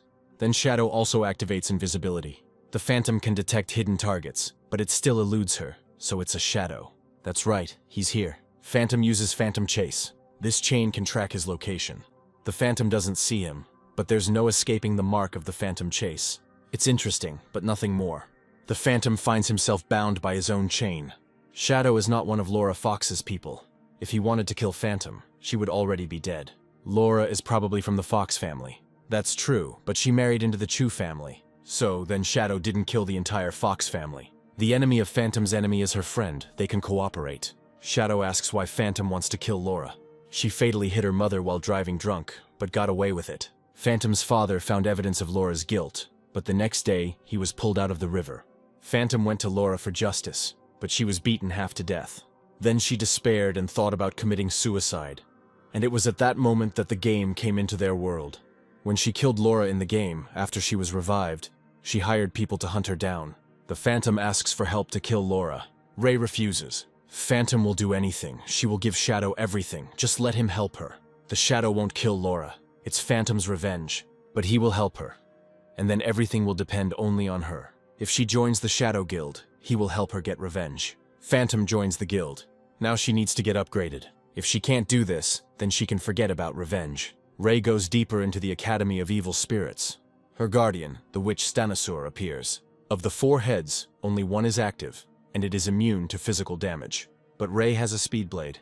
It turns into a real machine gun. In the second stage, 3 heads are activated at once, and she begins to dance, throwing out random attacks. The disco is over. Ray killed the witch Stanasur and obtained the key to the hideout of the Academy of Evil Spirits. Attacks no longer break invisibility. Now Phantom won't go anywhere. They called everyone from the Asura Palace Guild. The Phantom dodges the blow. Someone throws a glowing grenade. Phantom will be taught a proper lesson. She wants to drink suicide poison, which takes away half of one's lifespan and returns one to reality. Now that's some character. He loves people like that. The Academy of Evil Spirits now belongs to the Shadow Guild, and anyone who is not a member of the guild is considered an invader. Liquidation has begun. This means that in just a few minutes, Shadow single-handedly killed the Keeper and took the key. He got 2 assassin skills at once. Black Plum found ruins again. A shadow appears behind her and asks where the entrance is. No need to scare me like that. The entrance is there, under the cliff. Black Plum got this little sheep. Then suddenly the silver boss appeared. They got scared, and Black Plum fell off the cliff. She clung to a tree and discovered a cave there. Then she died and returned here with Annie and Van. There is a small labyrinth ahead. They have already cleared everything. Black Plum knows that there are skills that can suck out other people's lives. But her team has a way to replenish non-exchangeable energy. They lure monsters that have already sucked out the life of others and kill them in a secluded place. They lose that same irreplaceable energy. They accumulate it and use it when necessary. This is a teleportation sphere that only a chosen few can enter. The shadow touches the sphere. It lights up with a blinding light. The shadow disappeared. He entered the Icy Tide Cave. His task is to protect the Ice Tide Crystal. The monsters will try to destroy the crystal. If they do, Ray will die. Death is not scary, but if he fails the task, he will not be able to get here a second time, and the reward will be lost. We'll have to strengthen the poison trap. Now it completely blocks the passage. It begins. The monsters rush towards the crystal. The trap is triggered. While Ray is invisible, any damage is considered a backstab. Someone shoots an arrow. Ray closes himself with a barrier. Long-range monsters have appeared, so their guild refused to pursue Phantom because she was from the Shadow Guild. That is, the Shadow is more dangerous for John than Laura. She has all his data. Killing him is a piece of cake. He had put up with her for too long. He might not be able to deal with the Shadow, but he will crush her. Laura died. These mongrels dared to kill her. We must catch them all. First, they will deal with the Shadow. Laura's husband has already ordered the Black Dragon to create problems for him. One hit, one corpse. The task is completed. An epic chest appears in place of the crystal. Ray opens it. This is the same NPC that was standing next to the previous chest. She speaks the language of the ancient gods. Ray doesn't understand the words, but somehow he gets the meaning clearly.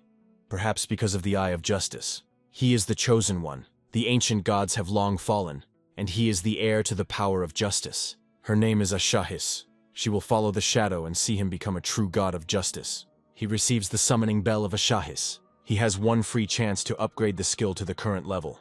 The power of a skill depends on two parameters: quality and required level. Quality cannot be increased, but infinite evolution can be used to improve it by force. And the required level determines the strength of the skill. For example, the shadow step of the 5th and 50th level is like heaven and earth. The shadow chooses divine ending, as it is the skill of the highest quality. A Shahis will be waiting for their next meeting. The exit opens. There's something else in the chest. This is a pact of equal value exchange that allows you to sacrifice one item and randomly receive an item for your profession.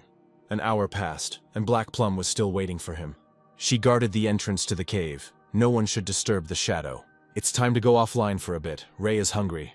Now the Templar Guild has its own abode. Here they don't have to fear bosses who want them dead.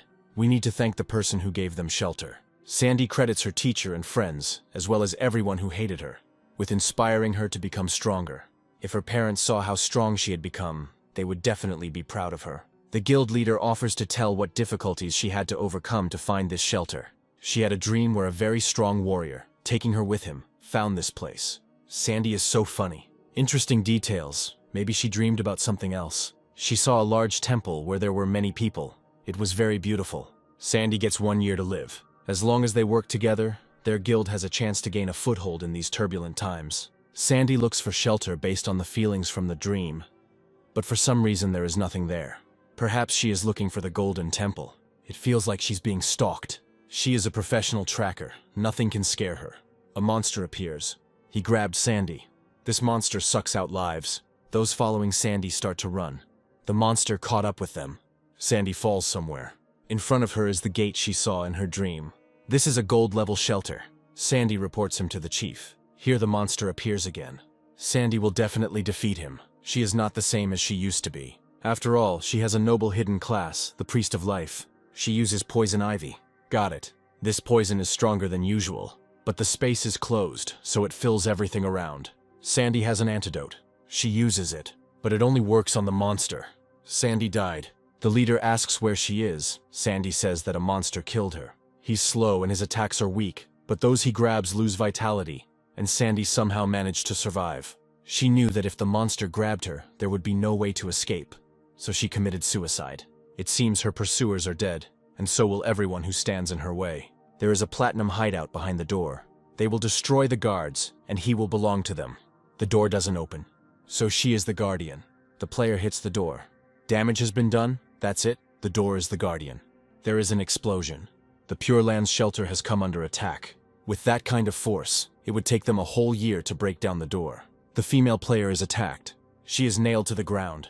This territory is under the control of the Templars. She was just passing by, they need a reason to rob. This is Tina, Ray's colleague, a pretty nice girl. It seems that the Templars attacked the Pure Lands. Ray attacks them. Tina recognizes him. He disappears. This is Shadow, but he looks a lot like Ray. It's probably a coincidence. Tina saw Sandy join the Templar Guild. Ray wouldn't let her become a slave. The purest lands were still able to avoid the blow. May eternal glory and power be with the Shadow. These idiots dared to attack him on the road and will be punished later. Ever since Shadow saved them from the headless assassin Xiao Luo, they have become his fans. They stand on the side of good and despise evil and vice. Shadow heard that they were attacking one shelter. It belongs to him. His hideout is in the Demon City. A person can only have one. If you create a guild, you can take control of another shelter. That's right. Shadow has a hideout both in the Demon City and in Zhanghai. They penetrated the Shadow's hideout. There was no Shadow in Sandy's dreams. They didn't know that this location belonged to him. Repairing the door will cost a pretty penny. Let the Shadows be given 500 years of life, and they will disperse. The head falls. He's not feeling well. Maybe Shadow will lower the price a little. If he doesn't know how much the repairs cost, he should shut up. It's all because of Sandy. She admits her mistake. Everyone must be responsible for their actions. Let the Shadow punish her. Sandy is ready to work like a horse and earn lives to get them back. Shadow can do with her whatever he wants. Shadow asks if the leader is sure that she is worth 500 years. Let him get lost. She herself led them to the Shadow's hideout, and now she's playing the victim. They are a small guild. They don't have 500 years. Then 100, the remaining 400 will be divided among the guild members. The lifespan of each will be reduced by 1 year. Only the killer can remove the murderous state from himself. and the Shadow will use this opportunity to throw off his pursuers. Whoever is in a state of murder, let them take away their life sentence. It will take 7 days of life to restore the shelter. The shelter has been restored. Shadow killed 400 assassins. From now on, the Templar Guild will guard his location. This guy wants to lock them in here. The hideout of the Evil Spirit Academy is under attack. Everyone knows that the Academy of Evil Spirits is a Shadow location. He teleported. It was time for them to go to headquarters too. But he told them to guard the shelter. That's right, so Sandy will be responsible. She wanted to come here, so let her sit here and not go anywhere. If she leaves her post, the head will take her life. The hideout at the Evil Spirit Academy is under attack by members of the Dark Dragon Palace Guild. Barrier strength is 51%. They've gone crazy. This is the Shadow's hideout. He doesn't remember having any contact with this guild. Its leader takes away the power of other players. There is an explosion. Just a little more, and the barrier will collapse. They will receive 100 years of life. It seems they were hired and have no personal grudge against Shadow. A roar reaches the players. The dragon appears. They can't move. Now in front of them is something like a meteorite. But it is strange. The meteorite is falling. Only 3,000 points of damage. The head of the guild is blown off. It must be Shadow, but he is not visible. He can be invisible. These are the people from the Sky Dome Guild. And this is Jane Jing, nicknamed Distant Mountain Hills. It's no wonder the skills are so familiar. The dragon and meteor were drawn. Unlike magicians who read spells out loud, a spiritual artist must draw his technique. The better you draw, the better your skill will be. Jane would like to discuss something with Shadow. He asks what exactly. Jane wants to get into his hidden location. She needs to find something. It is related to her skills. She will pay a good reward. Previously, the Evil Spirit Academy was occupied by the Sky Dome Guild. Unfortunately, Shadow got ahead of Jane. The head of the Sky Dome Guild is called Old Man Zhang.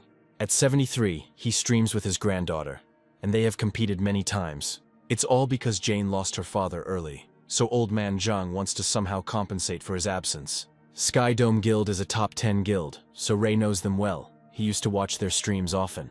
Jane can go inside. They can discuss everything there. Shadow asks why she was looking for this location. Her class is a spiritual artist, and to ascend she needs special materials that are found in the Academy of Evil Spirits. She really needs materials, so she is ready to buy the academy. It's not for sale, but Shadow can grant Jane guest access to the first floor freely. Jane offers 500 years of life for renting the first floor for 3 years. Even visiting rights might help with promotion, but Jane still insists on renting. As a sign of sincerity, she will add one more condition. If Shadow agrees, the Dark Dragon Palace Guild will be cleared out. It's like declaring war on the guild. You have to ask Old Man Zhang's permission. Grandpa trusts Jane, and besides, this small guild should have disappeared long ago. Shadow agrees. He didn't think Jane would be much more alive than she was on stream.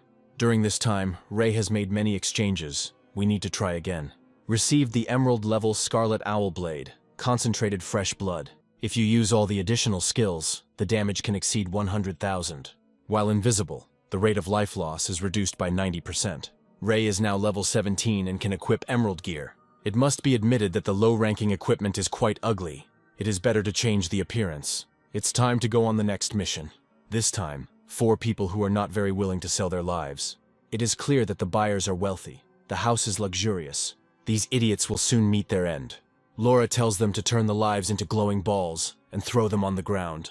They're not going to give them away for free. If they don't want to die, let them do as they are told. Life sellers are being targeted with machine guns. If Laura wants to rob them, then she is no different from them. People with machine guns are being attacked. This time we caught some good cattle. They will fleece this beauty blind. The platinum shield cannot be penetrated. Hidden class pistol in hand allows you to shoot directly from your hand. The main gate has collided with the pros. Reinforcements are required. The Phantom attacks Laura, but someone pushes her away. We must catch them alive so that they can serve Laura's son for life. They all seem to be trained in hand-to-hand combat, but they use their fighting skills too often. Tyler suggests starting a fair fight. The battle has already begun. Tyler grabs the gold bug. This is impossible. The speed of a beetle is 200 kilometers per hour. Tyler has sensed the situation, so he can feel any hesitation. His attack flattens the shield. Active intervention is a sign of defeat. Tyler uses his skill. The production level turned out to be low. One of the survivors tries to escape. Tyler grabs him. He won't kill him. Half of their number will go to Laura. Somewhere here was their comrade who loved to play hide and seek. They didn't have that. Tyler killed them both. They don't know the bald guy who went out with them. They ended up together by chance. The guards at the entrance to the magical Leaning Tower in the Demon City have disappeared. It looks like someone has entered. Inside is a library with monsters sealed within its depths. It seems the teleportation mechanism to the upper floors is here. You can activate teleportation magic if you get the book Postpartum Care for the Sow.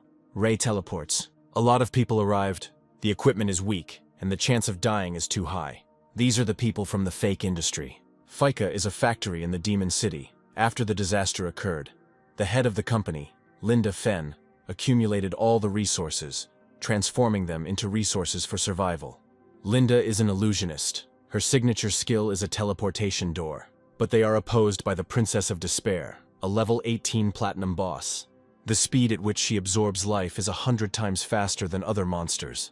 If things continue like this, she will soon be promoted to Emerald rank, and then all of FICO's efforts will be meaningless. If Linda gives Shadow 1,000 years of life, he will help destroy the boss. They won't be able to defeat him. It's better to accept his conditions and retreat. 1,000 years is too long. Shadow grabs Linda's son and throws him into the portal. 1,000 years is the time it takes for Shadow to help them get rid of the boss. They don't know yet that he will soon be promoted in rank. All these desperate people could die if the teleportation portal is not destroyed. Once the boss reaches Emerald rank, Shadow will kill him and receive valuable rewards. Phantom found Laura. She was hiding on the outskirts of the city of Fengyinshan. But there was a guard there. Phantom almost died at his hands. The Shadow awaits her on the battlefield with the skeleton. He is a close combat fighter. His main move is releasing gas. He sees through invisibility. There is a smoke screen around him with a radius of about 10 meters. He has a hidden class, Plague Source, and is currently at level 1. There are rumors that at a high level, a player of this class can achieve immortality. The plague strengthens the body, but at the same time devours the mind. And this is the weakness of the Plague Source. Phantom class, Yellow Blade Source, evolves into Yellow Demon Source at level 2. He is able to put the enemy into an illusion, and this is Phantom's path to victory. Games often have deep meanings hidden within them. You need to train hard and step firmly. The accumulation of knowledge will lead to success. This is how the great become stronger.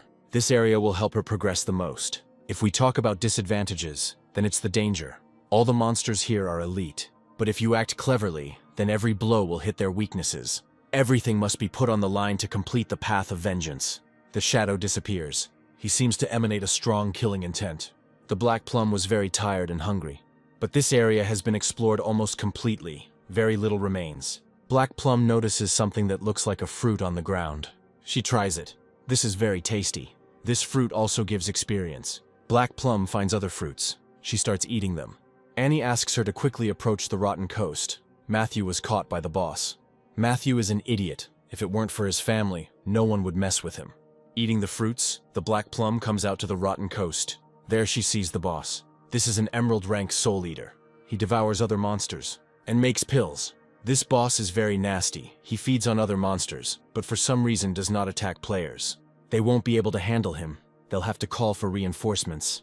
It's strange what he's doing. This pose is very ambiguous. He defecates. From it come the fruits that the Black Plum ate. She starts screaming. The boss heard her. It makes a special sound. This sound affects Annie and Van. They feel very hungry. This makes them rush towards the cauldron with the mess of eaten monsters. They start eating it. Hunger makes them eat a lot, and they immediately get fat. They went crazy, but somehow Black Plum is okay. The boss grabs Matthew and eats him. We need to call for reinforcements, but this is the most reliable command. We will have to turn to the Shadow. They encountered the Emerald boss, a Soul Eater. Van and Annie are in danger. He wants to eat them. This is the bloody monster that Shadow was looking for. It's time to deal with him, and the Princess of Despair has almost reached the next stage. Annie and Van have already been eaten. It seems the boss wants to relieve himself. Matthew flew out of it, swallowed. The Soul Eater makes sounds that make players feel extremely hungry. The only way to counteract the effects of the sounds was to eat his excrement, and it seemed that's what Black Plum did. Shadow grabs Matthew and throws him into the boss's stomach. He spits out Annie and Van. Shadow uses the Blade of Scarlet Fury. He was the first in the world to kill the Emerald boss. Shadow received the blood of a Soul Eater. Blood that suits your profession will greatly enhance your fighting power. A large bloody mouth devours projectiles, restoring health. The boss dropped a bronze-level poison blade. Now you can apply poison to weapons. If it weren't for Shadow, Van and Annie would have ended up like Matthew. Annie remains a beauty, even though she is overweight. Beauty is not determined by appearance. Shadow asks for help in finding assassin skill books. He is counting on them. No one must know what happened here.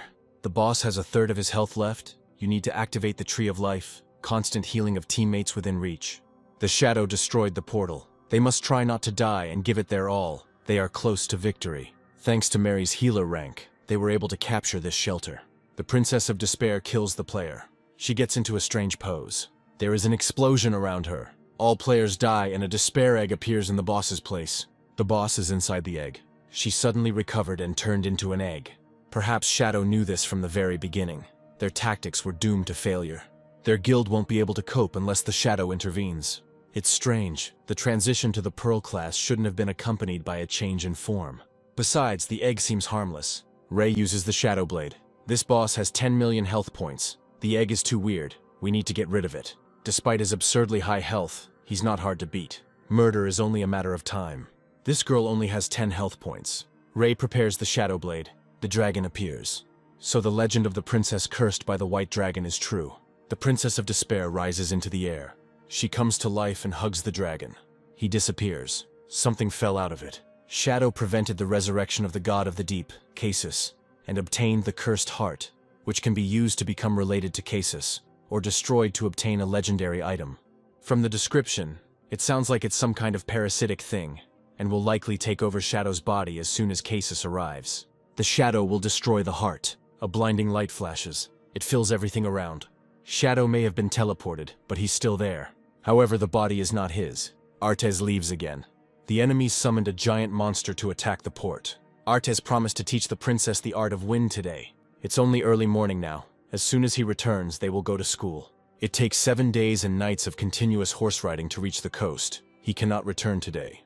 This is a scale of promise. Whoever breaks this promise will lose his wings and will never be able to fly again. The princess doesn't want Artes to lose his wings. He always keeps his word. When he comes back, we can have dinner together. Artes flies away. They must gather ingredients for a grand dinner to throw Artes a feast. These two must be the Princess of Despair and the White Dragon. Shadow fell into the memories of the cursed heart. Finally, everything is ready: stewed chicken bones with poisonous mushrooms, steamed lava rocks, pizza made from volcanic ash, deep-fried obsidian, chilled fish scales, fried eggshells with tomatoes, all Artie's favorites. The princess hopes that he will return any minute. She fell asleep. It's time for evening prayer. Soon the bells will strike midnight. The princess asks where Artes is and why he hasn't returned yet. There is an intense battle going on. He may not return anytime soon. Artes is the great guardian of the kingdom. Any enemy before him is like a lamb before a wolf. The enemy army sacrificed 10,000 souls to summon the monster. His body is covered with thousands of tentacles and countless eyes. One look at him drives people crazy. Something clicked. This is the cracking of the scale of promise. If Artes does not return before the bell rings at midnight, he will lose his wings. The princess cannot allow Artes to lose them. She opens the door, behind which someone is standing. This is Artes. He did promise that he would come back. It was a bit of a hassle, but it didn't require much effort. All that was left was to get myself in order, and the army would handle the rest. Artes is dying of hunger. The princess prepared all this, but the food has gone cold. It doesn't matter. Everything is delicious. Rich fish scales, fresh mushrooms, and incredibly crispy obsidian. Now they will begin their lesson on wind art. The princess yawns. She is tired, because she spent the whole day preparing dinner for Artes. But she still wants to understand what the art of the wind is. She wants Artes to turn into a dragon and take her for a ride. But the king has forbidden her to go on such dangerous rides. It was Artes who was late yesterday. The princess put so much effort into preparing the food, and he betrays her. Since he promised, he will do as he promised. Just don't tell the king. Artes transforms into a dragon. Don't neglect safety precautions. Let it hold on tighter. Artes is flying. So this is how he sees the world. It's not just beautiful. It's stunningly beautiful. The bell rings. The princess asks if Artes will always protect this place. Of course, always. Artes put the princess to bed. He is seriously injured. It's not fatal. He just needs to rest a little. He incinerated that octopus with dragon fire. The Marega Empire performed some kind of ritual to summon this monster, and the king senses a new wave that will engulf the entire continent. Artes is wounded much more seriously than it seemed. His heart is bursting out. 5 years later, the kingdom was attacked by monsters. They were giants who crushed people under their feet. The Marega Empire has gone mad. They want to drag the whole world to their grave with them. The enemy army has already broken into the city. It's full of monsters. The kingdom needs Artes. He just wanted to follow the princess. Artes will stay here and protect her. He is the guardian of the kingdom and must protect the people. The capital is about to fall. Artes must transform into a dragon and burn all enemies to the ground. His shadow is enough to keep the princess safe. He always did. 5 years ago, the Marega Empire performed a mystical ritual called Abandoned by God. The ritual is simple. You need to make a sacrifice to summon the non-humans. It was an ancient ritual, but it was rarely performed. No one was stupid enough to trade their life for an ugly monster. However, for the Marega Empire, this ritual was a hope. Marega is surrounded by powerful states, and most importantly, they have a magical plant, the blood flower, which grows only in the land of Marega and is capable of prolonging life. To put an end to wars and intrigues, Marega sent emissaries to all countries. They entered into pacts according to which the emissaries were obliged to serve their kingdoms. Marega believed that this would help maintain balance and peace, but they overestimated human nature. The appearance of the emissaries led people to believe that the inhabitants of Marega posed a threat, and it was decided that the empire must be destroyed. Wave after wave of disasters rolled across it, and due to the incessant violence, the bloody flower began to wither. Its petals became the last snowflake in the avalanche. The Marega Empire was wiped off the face of the earth, its people destroyed. Those who managed to survive grasped at the last straw of hope, the ritual of Abandoned by God. Every citizen of Marega was marked. Their lifespans shortened as the monsters took root within them. Therefore, Ares can no longer transform into a dragon, otherwise he will become a monster. The truth about the people of Marega is known to few. The more common name is the Dragon Clan, and people are accustomed to calling the emissaries of Marega the guardians of the kingdom. A wave of darkness swept across the kingdom. The end of humanity had come, and now Artes only wanted to protect the princess. The monsters are multiplying. The capital has already fallen. There are no escape routes. The magical Leaning Tower is one of the main centers of magic. Without it, the power of the mages will be significantly reduced. Once this happens, the monsters will be unstoppable. The king fights monsters. Time flies so fast. The first time he saw Artes, they were the same age. But in truth, at that time, Artes was already about 100 years old. During those years, they were inseparable. They fought together, drank and talked about everything under the sun. But the king grew old, and Artes always remained young. He cannot understand people, and people cannot understand him. Or rather, they couldn't until she was born. A giant monster appears that the king cannot cope with. The monster bathes him in blue light. There is an explosion. The capital has fallen. They will be here soon. The monsters are advancing. The magical falling tower has a powerful barrier and cannot be attacked. By order of the king, the scholar Louvain arrived to escort the princess. The king is already in another world. When the kingdom falls, Louvain will have to take the princess to the shelter. Arthas has nowhere to go if he leaves this place. These monsters are his people. Arthas is already a target for everyone. The place where the knights died is the dragon's grave. He will remain here until he bleeds out. Then the princess will become the knight of the dragon Artes. This is her home. She will protect it with him, and she controls the wind flawlessly. Artes gives the princess a promise scale. She starts talking and wants to promise that something will never happen. Artes finishes for her. They will never meet again. He trusts Princess Louvain. She shouldn't stay with the dragon. She already belongs to the human world. It is not only the people of Marega who are cursed. I wonder if Artes will take revenge for the murder of his beloved. The knights attacked the monster, but even though he was blown to pieces, he was still alive. The white dragon is a pitiful creature, sacrificed by its own kind. The seeds have already been scattered. They are parasitic, feeding on life forces. The kindred are thirsty for revenge.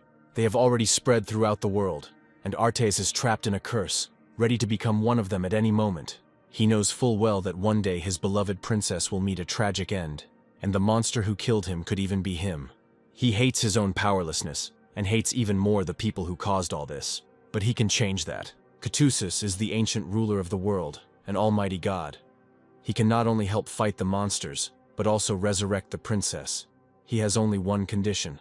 Artes must give him his heart. Either he will die with the princess in this tower teeming with monsters, or he will act as a guardian knight and protect his kingdom. This body's life is coming to an end.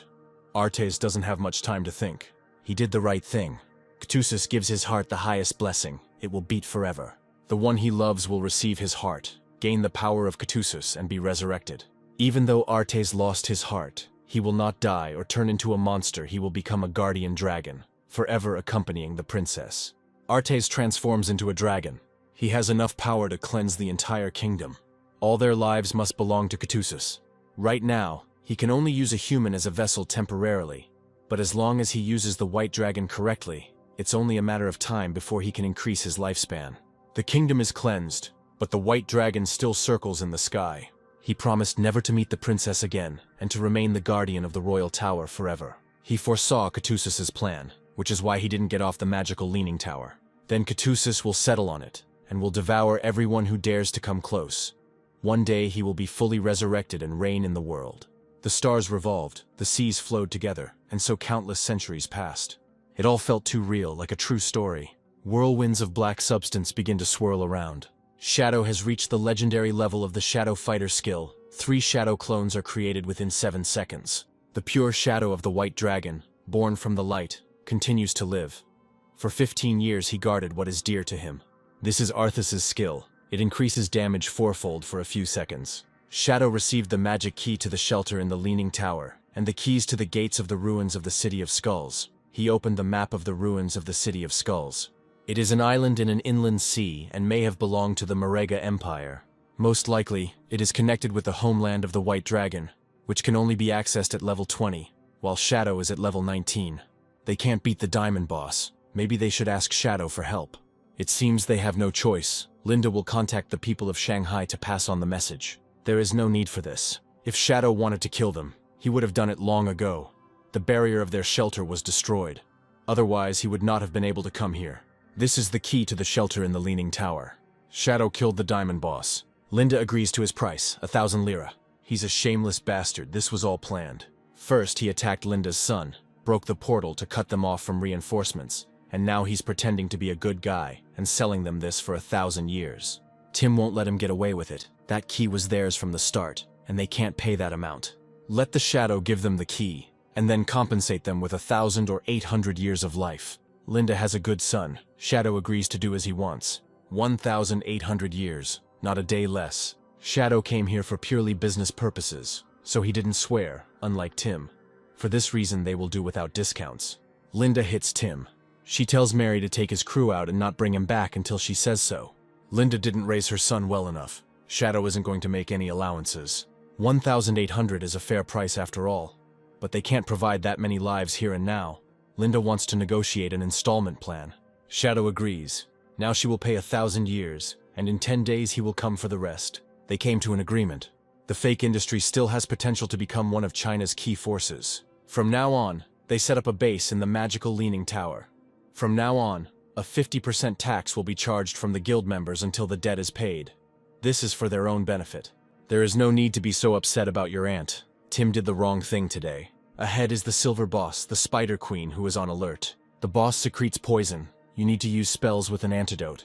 A bunch of idiots. Mary's face alone makes me want to vomit. The entire guild is full of spineless cowards.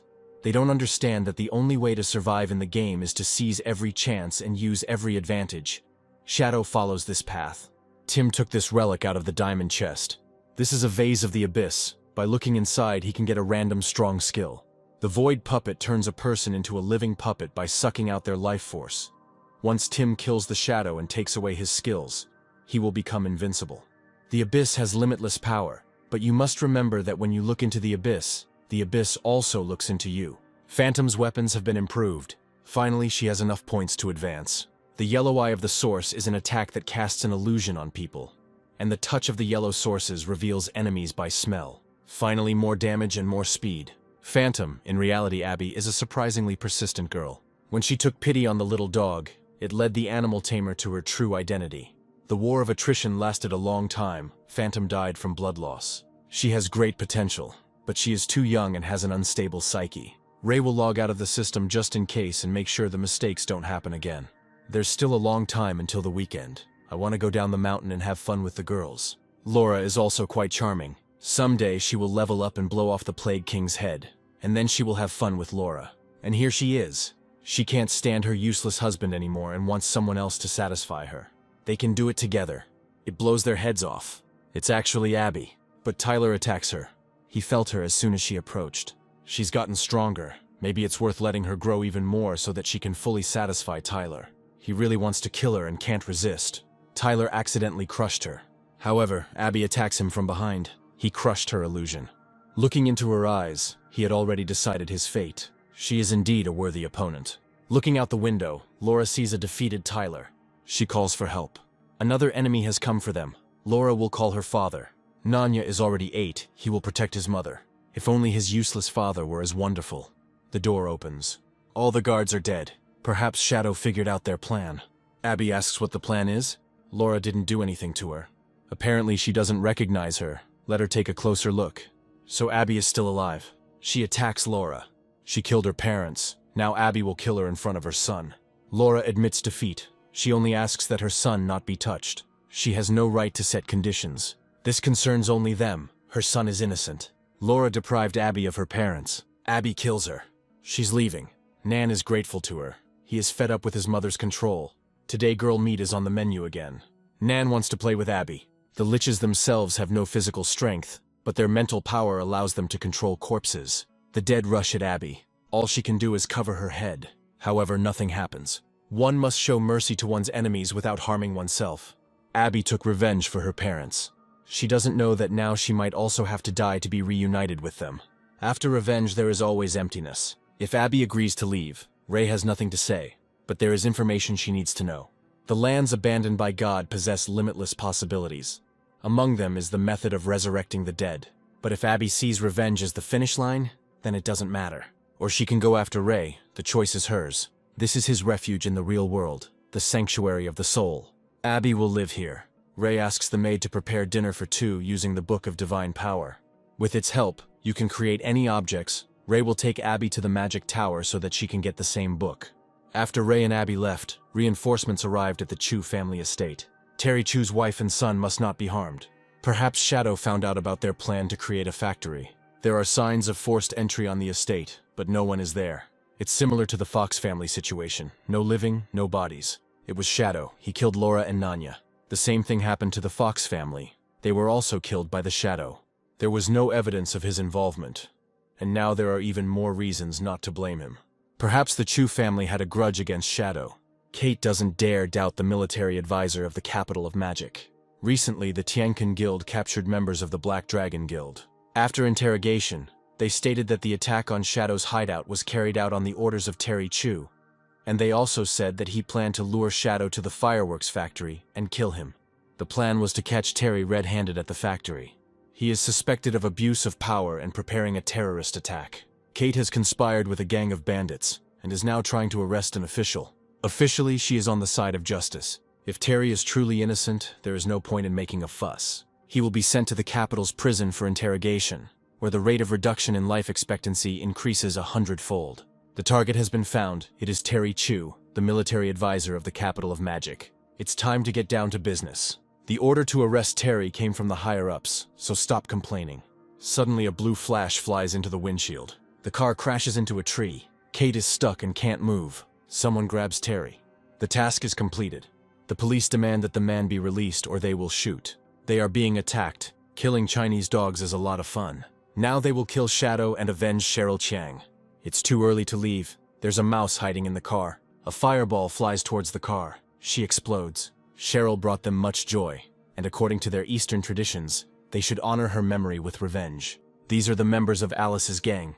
The NPC who guards the Tower of Power is named Mom, after the Moon Queen Virginia. Before becoming a guardian, Virginia witnessed the murder of her children. She went crazy and refused to believe in their deaths, after which the quest to find her lost son and daughter became available to players. But it's impossible to accomplish. The only way to beat Virginia is to come to her with a team of a guy and a girl, so that she accepts them as her children. As soon as they enter, Abby should call her mom. She only needs to say this. Ray will handle the rest himself. Virginia appears. Finally, her children are back. She would have given them the divine book, but according to the rules of the tower, they must complete the task. They need to defeat the clone of their mother. Ray releases shadow clones. They defeated Virginia's clone with one blow. Lon and Anna have grown up so much. Especially Anna, she became a grown-up girl. Her mother gives her 9 divine books. She will endlessly meet players, mistaking them for her children. Then she must exchange her life for a divine book to finally rest in peace. Lon needs the divine book, the communication bracelet. In my mother's hands is a gift from God, and by giving it, she will also give her life. Ray gave 150 years of his life. Let Anna always be close to her brother. He will protect her. Ray is probably old enough to be Abby's brother. She asks how she should call him, master or brother. Anything but a brother. He refused so decisively, perhaps there was some bad experience. Annie asks if Shadow can tell her who is on his friends list now. There's a serial killer on the loose in Shanghai, and rumors are swirling that Shadow is involved. Apparently Annie thinks that one of his friends might have set him up. He wants to take on the investigation himself. Abby needs to exit the game. There is a task for her. This is a communication bracelet that connects reality and the game world riding a wolf. Abby will go to Shanghai to find the killer. Someone made the time of the murders coincide with the time Ray entered the game. Abby has a touch skill that can track a person by their soul imprint. She is the best specialist in this field. The master relies on her. She must live up to expectations. Theodore has a visitor. He and Terry had a good conversation at the party last time. Theodore can't stand the injustice done to him. Terry asks if he works for the Shadow or the Chinese government. It doesn't matter. Everyone knows that the authorities and the Shadow wear the same pants. Terry's family is dead. They wanted to put him behind bars. He knows that Theodore needed him for a reason. Terry will help him find something he needs. He is a secret weapon who knows feng shui. This is not true. He is just an auxiliary tool that cannot even cope with the Shadow. It activates the harmony of yin and yang. This skill affects members of Alice's gang. They will fight until they drop. But this skill is ineffective on enemies above level 5. Their enemies are the government and the Shadow. There is no need for civil strife. Theodore deactivates Terry's skill. These two are pretty battered. This skill cannot be removed by simple cleansing. Theodore, the seer of the Guild of Priests. Abby found the killer's soul imprint. Someone is knocking on Sandy's apartment. She only said yesterday that she was selling it, and Molly has already found a buyer. This is a fortune teller. He will help Sandy find her brother. In 2 days, Molly is leaving and will no longer be able to be near her. The city authorities seized the church shelter. Molly was invited to join the guild, and she agreed. Sandy's brother is underwater. He abandoned her. His appearance will not change anything. She guards the Shadow's refuge. Sooner or later, Molly will realize that she is strong. Shadow is a stranger and will not be on Sandy's side. She doesn't want her brother to be looked for. Their meeting is fateful, so the fortune teller will not charge for the service. However, the result may not meet expectations. The fortune teller includes a celestial sign. A dark man swims in the depths of the sea. Unfortunately, Sandy's brother was burned alive and drowned at sea. Serves him right. He shouldn't have made fun of her. She mentioned the Shadow, and it just so happens that the seer knows its location. He takes Sandy to him. She just has to agree to the teleportation card. Ray will regret that he died so early. The diviner and Sandy teleport. It is he who should ask her where Shadow is. The soothsayer attacks Sandy. She must tell him everything she knows about the Shadow. Sandy doesn't know. She did say that she was guarding his gate. I wonder when she'll crack. The soothsayer had not killed anyone for 2 days. His knife was starved for blood. He can have fun as he wants, but he doesn't have to kill her whenever he wants. Then he will prolong the pleasure. Shadow has been offline for 2 days. Everyone considers him a murderer, and a little more and society will revolt. It's here. Abby activates invisibility. She looks into the room where the trail leads. The killer had not experienced such pleasure for a long time. If Ray had been here, he would have saved Sandy. Here someone heals her. She thinks that she will be saved now. The killer will introduce himself again. His nickname in the game is Butcher. He is a pastor by profession. He won't let Sandy die so quickly. Bringing a victim to the brink, and then finishing him off slowly, is the only way to call it a wonderful experience. Now he wants to skin Sandy. Here Abby attacks him. She asks why he kills people and frames Shadow. Let him say everything if he doesn't want to experience the pain of broken legs. Since they no longer report the time of Shadow's appearance online, the killings have stopped. But Shadow could very well be a sick maniac. They know he's not like that. And besides, the killer is acting too unpredictably, while Shadow is cold and calculating. The government wants to eliminate him to achieve humility. Of course, it cannot defeat the Shadow, otherwise it would lose a lot. Therefore, it is necessary to clear the name of the Shadow as soon as possible. It is necessary to look for a person from the top. There is a man in the city hall who has a grudge against Shadow. There has been no news from him for 2 days now. At this rate, the sick psycho would get carried away. Perhaps Annie has sniffed out everything. She is on the Shadow's side. Matthew will never get her unless he gets rid of him. For Annie's sake, he is willing to become China's enemy. Matthew receives a message from the Butcher. The prey is gone, and he needs 3 years of life to develop the tracking skill. Matthew can't let the plan fail. He comes to the Butcher's hideout. There he finds him hanging next to Sandy. Abby attacks, so it's Matthew who wants to harm her master. She knows he is the son of the mayor of Shanghai. He ordered the killing of people and put all the blame on Shadow. Let the butcher fulfill his promise and show who was behind it all. And as a reward, Abby will let him enjoy it. She tells him to kill Matthew. He can use his favorite methods. Matthew fights back. He killed the butcher. He wasn't going to come here unprepared. Since Abby was Shadow's apprentice, he would start with her. Matthew throws fire beams. Abby disappears. She attacks Matthew. He must tell who else is behind him. Matthew will tell everything. These are foreigners. They forced him to find the Shadow and kill him. He really doesn't know anything anymore. If Abby lets him go, his dad will do anything for her. He is a powerful man. Abby can get whatever she wants. The master said to never let your enemies go.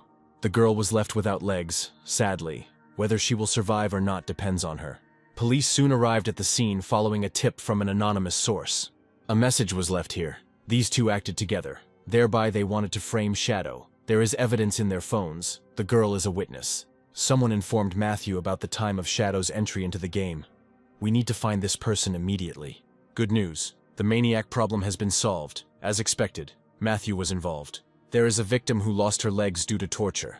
Annie is sorry that this matter has caused Shadow so much trouble. As a gift, she will tell something interesting.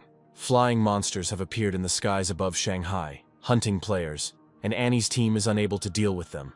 The situation is the same as with the 7 bosses. Another ancient tablet appeared. It must be an air element. A flying vehicle is needed. Ray received the bone key in the falling tower, where he will be able to get a personal dragon. But for this you need level 20, and he is at level 19. He logs in. Players battle a giant bubble-blowing shrimp. The spiritual wanderer's secret profession transports the player and their companions to the spirit world. Theodore, Zuma, and others work together to pit the government against the people, and the failure to maintain public order led to the deaths of hundreds of thousands of people. The boss will now enter the second phase. Blue balls appear. He summoned a bunch of his minions. Keith asks Zuma to use soul transmutation. Zuma doesn't move from his place. There are more and more monsters. They can't cope. One of them attacks Kate, but then the Shadow intervenes. He killed the Emerald boss. Now he is approaching Zuma. The Shadow blows off his head. I would like to know what a foreigner is doing on their team. They hired him because his hidden profession was needed to defeat the boss. They didn't think that at the critical moment he would be scared. It didn't look much like fear. If they encounter a boss they can't handle, they can turn to Shadow. He only needs exchange energy and assassin equipment. This only applies to bosses above platinum rank, and Shadow will have the right to distribute the loot. Kate will now inform the team about this. Finally, they will stop dying. Kate said that Shadow will be here soon. He must be a handsome guy. Nobody knows what he looks like. He's a pretty tough boss, but Shadow has killed Emerald rank bosses, and this one is platinum. The Shadow Blade cuts the monster in half. The giant Minotaur is dead. Time to move on. You can't get too close. The Emerald boss's attack range is twice as long as the platinum one's. Here the boss is cut by a purple flash. Shadow summoned clones. He killed the noble rebel Lulu. The difference between them and the Shadow is like the gap between people and gods. Shadow was able to quickly reach the required level. He gained the platinum assassin skill, allowing him to hide himself and his comrades with level 5 invisibility. The smoke bomb skill allows you to create a smoke screen that blocks the enemy's vision.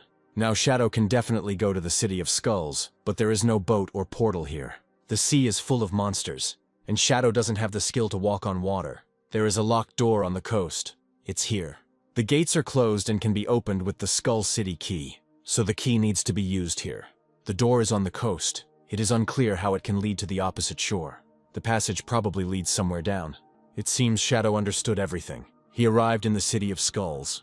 Who would have thought that at the bottom of the sea there is a tunnel connecting the two shores? In a past life, some madman shouted about a tunnel in the sea, but no one believed him. A monster appears. This is the guardian of the City of Skulls, a centipede with 1,000 blades. The wounds on her body are the same as those of the White Dragon. Perhaps this is the curse of Cthulhu. Judging by the scars on her upper body, she experienced inhuman torment during her life. The Shadow attacks. He killed the guardian of the City of Skulls. The next monster is a damn spider. The skeletons found here are mutilated beyond recognition. To win the war, the people of Marega called upon Cthulhu, and the ancient sea god placed a curse on the city. Another monster appears. This is a platinum-ranked city guard captain. The Shadow dodges the blow. He attacks. Damage dealt to Marin is returned to Shadow. His health is 10 times higher than normal, and he also reflects damage. If it weren't for the dark light shield, Shadow would already be dead. It is covered with 10 layers of shield. First, he uses weaker skills to prepare for the final blow. Now it's the turn of the Crimson Blade. The shield can now withstand up to 2.5 million units of damage. Shadow killed the captain of the city guard. The captain of the guard of the City of Skulls has died. All guards have been raised on alert. The Shadow caused a wave of monsters to appear. He killed 32 monsters with one blow. The way to the City of Skulls is open. The spheres of light that fell from the dead monsters formed a bridge leading into the city. Shadow granted freedom to the restless souls of the inhabitants of the City of Skulls and received their blessing. It seems the source of the curse is in the city, and they want the Shadow to destroy it. He comes to a big hole. This is the sewer of the City of Skulls. There, Shadow discovers a creature that looks like half man and half monster. The creature begins to say something. This is the language of an ancient god. He spoke the name of one of the slain monsters, Moiral. The creature is transformed. This is the last guardian of the City of Skulls. Shadow has 21st level invisibility, but he still sees him. Maybe it's because Shadow killed Moiral and took her life energy, and this monster can track it. And it also reflects damage. These eggs will likely hatch into elite minions. It takes 3 uses of the Shadow Blade to destroy an egg, meaning Shadow loses 3 layers of dark light shield on each egg. He won't be able to destroy all the eggs, so he'll have to fight those that hatch. These are damned snakes. The Shadow kills everyone. Here comes a new monster, Achilles. It turns out to be resistant to damage. Achilles deals a crushing blow. The shield breaks. As long as his people exist, the City of Skulls will stand. Only monsters of epic rank and above can talk, and he is Emerald rank. It sucks out the Shadow's life energy, and there is no way to defend against it. Shadow is found to have mastered the White Dragon Arthas's skill. He uses his power. Achilles cannot die. He must continue the dragon line. Because he summoned Cthulhu, they were all trapped in the curse. He must pay for what he did. Shadow killed the last guardian of the City of Skulls. The dragon's power dissipated, and thanks to the victory over the guardian, Shadow received 1,000,000 experience points. There are also additional rewards here. Shadow received a bone rune and a mountain bell. The king of hunters, Osiris, appears. Previously, he was the guardian of the city. With the help of necromancy, the inhabitants of Marega called him out of oblivion to protect themselves from enemies. Achilles, the head of the city, decided to resort to black magic and summoned Cthulhu. This had to be paid for with the life of the person he loved most. So Achilles decided to sacrifice his daughter, Moiral. However, at the last moment he abandoned this idea. Achilles saved Moiral and sacrificed all the city's inhabitants, including himself, in her place. They gained enormous power, but turned into monsters. Moiral was the only one who retained her human form, but she had no chance of survival. The monsters hated her, believing that she was the cause of their curse. The Shadow was able to bring peace to the souls of the city's inhabitants. Besides, he has a familiar smell. Osiris will always follow him. Let him say his name. His name is Shadow. Now Osiris will be his master. With his skills, he can use bone shields and spikes, but can also summon 12 emerald-rank pterodactyls. His body consists only of bones, so he is very light and can fly at a speed of 450 meters per second. It turns out that Shadow can improve his profession. It has been upgraded to rank 3 and a new hidden profession, Shadowlight, has been added. If Shadow reacts quickly enough, he will be able to repel any attack while invisible. In a past life, the one who had such a hidden profession could not live to receive this improvement. Shadow was also able to obtain a diamond weapon. He has invisibility level 21, higher than Osiris. He will see many more amazing things. Osiris flies out of the sewers. He really is very fast. First, you need to get to the ruins of the City of Magic, and then teleport to the City of Luck. The fake industry team fights the boss. Mary throws a fireball at him, but he flies back due to a sudden gust of air. It was some kind of hurricane. The monster himself ran into the sword and died. He was with that girl only once, and during that time he still thought about her. A passing whirlwind throws the lovers to the ground. It looks like they crashed into someone. Each time you teleport to a newbie city, its cost doubles. Apparently, these are representatives of the authorities. They seem to have realized that helping newcomers can be beneficial, and now even older players can survive here. A cry for help is heard. The player was grabbed by the monster. The girl covers the player with a shield. The guy attacks the monster. The girl throws a sacred fireball at him. However, the monster dodges. Even if you kill him, a new one will appear almost immediately. These are 5 golden monsters. Any squad connected to the authorities will be able to deal with them. The problem is that if you don't finish them off, they will simply fly away. These creatures have been flying here for several days now, which is why they cannot hunt monsters. They've already asked for help. Shadow will be here soon. He must be very busy. First of all, he must help his fellow countrymen.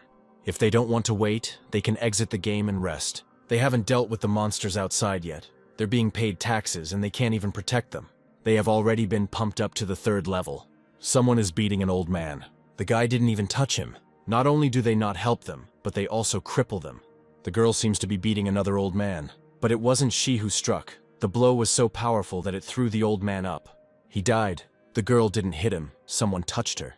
The old men threatened to kill them. They have gone crazy.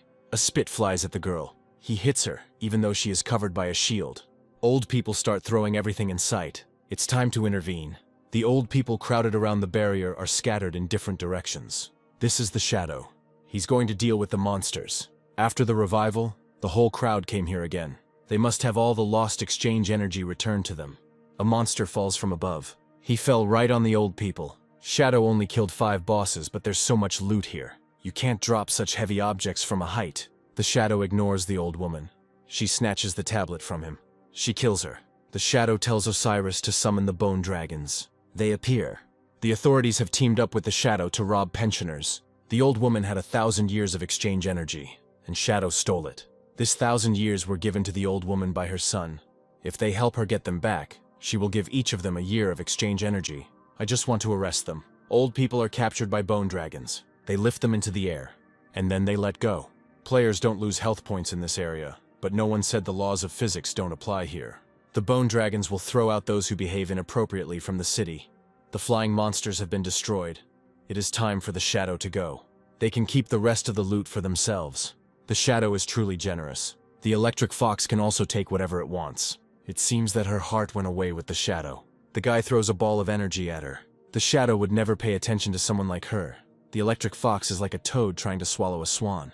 He himself is a toad. Okay, he's a boy toad and she's a girl toad.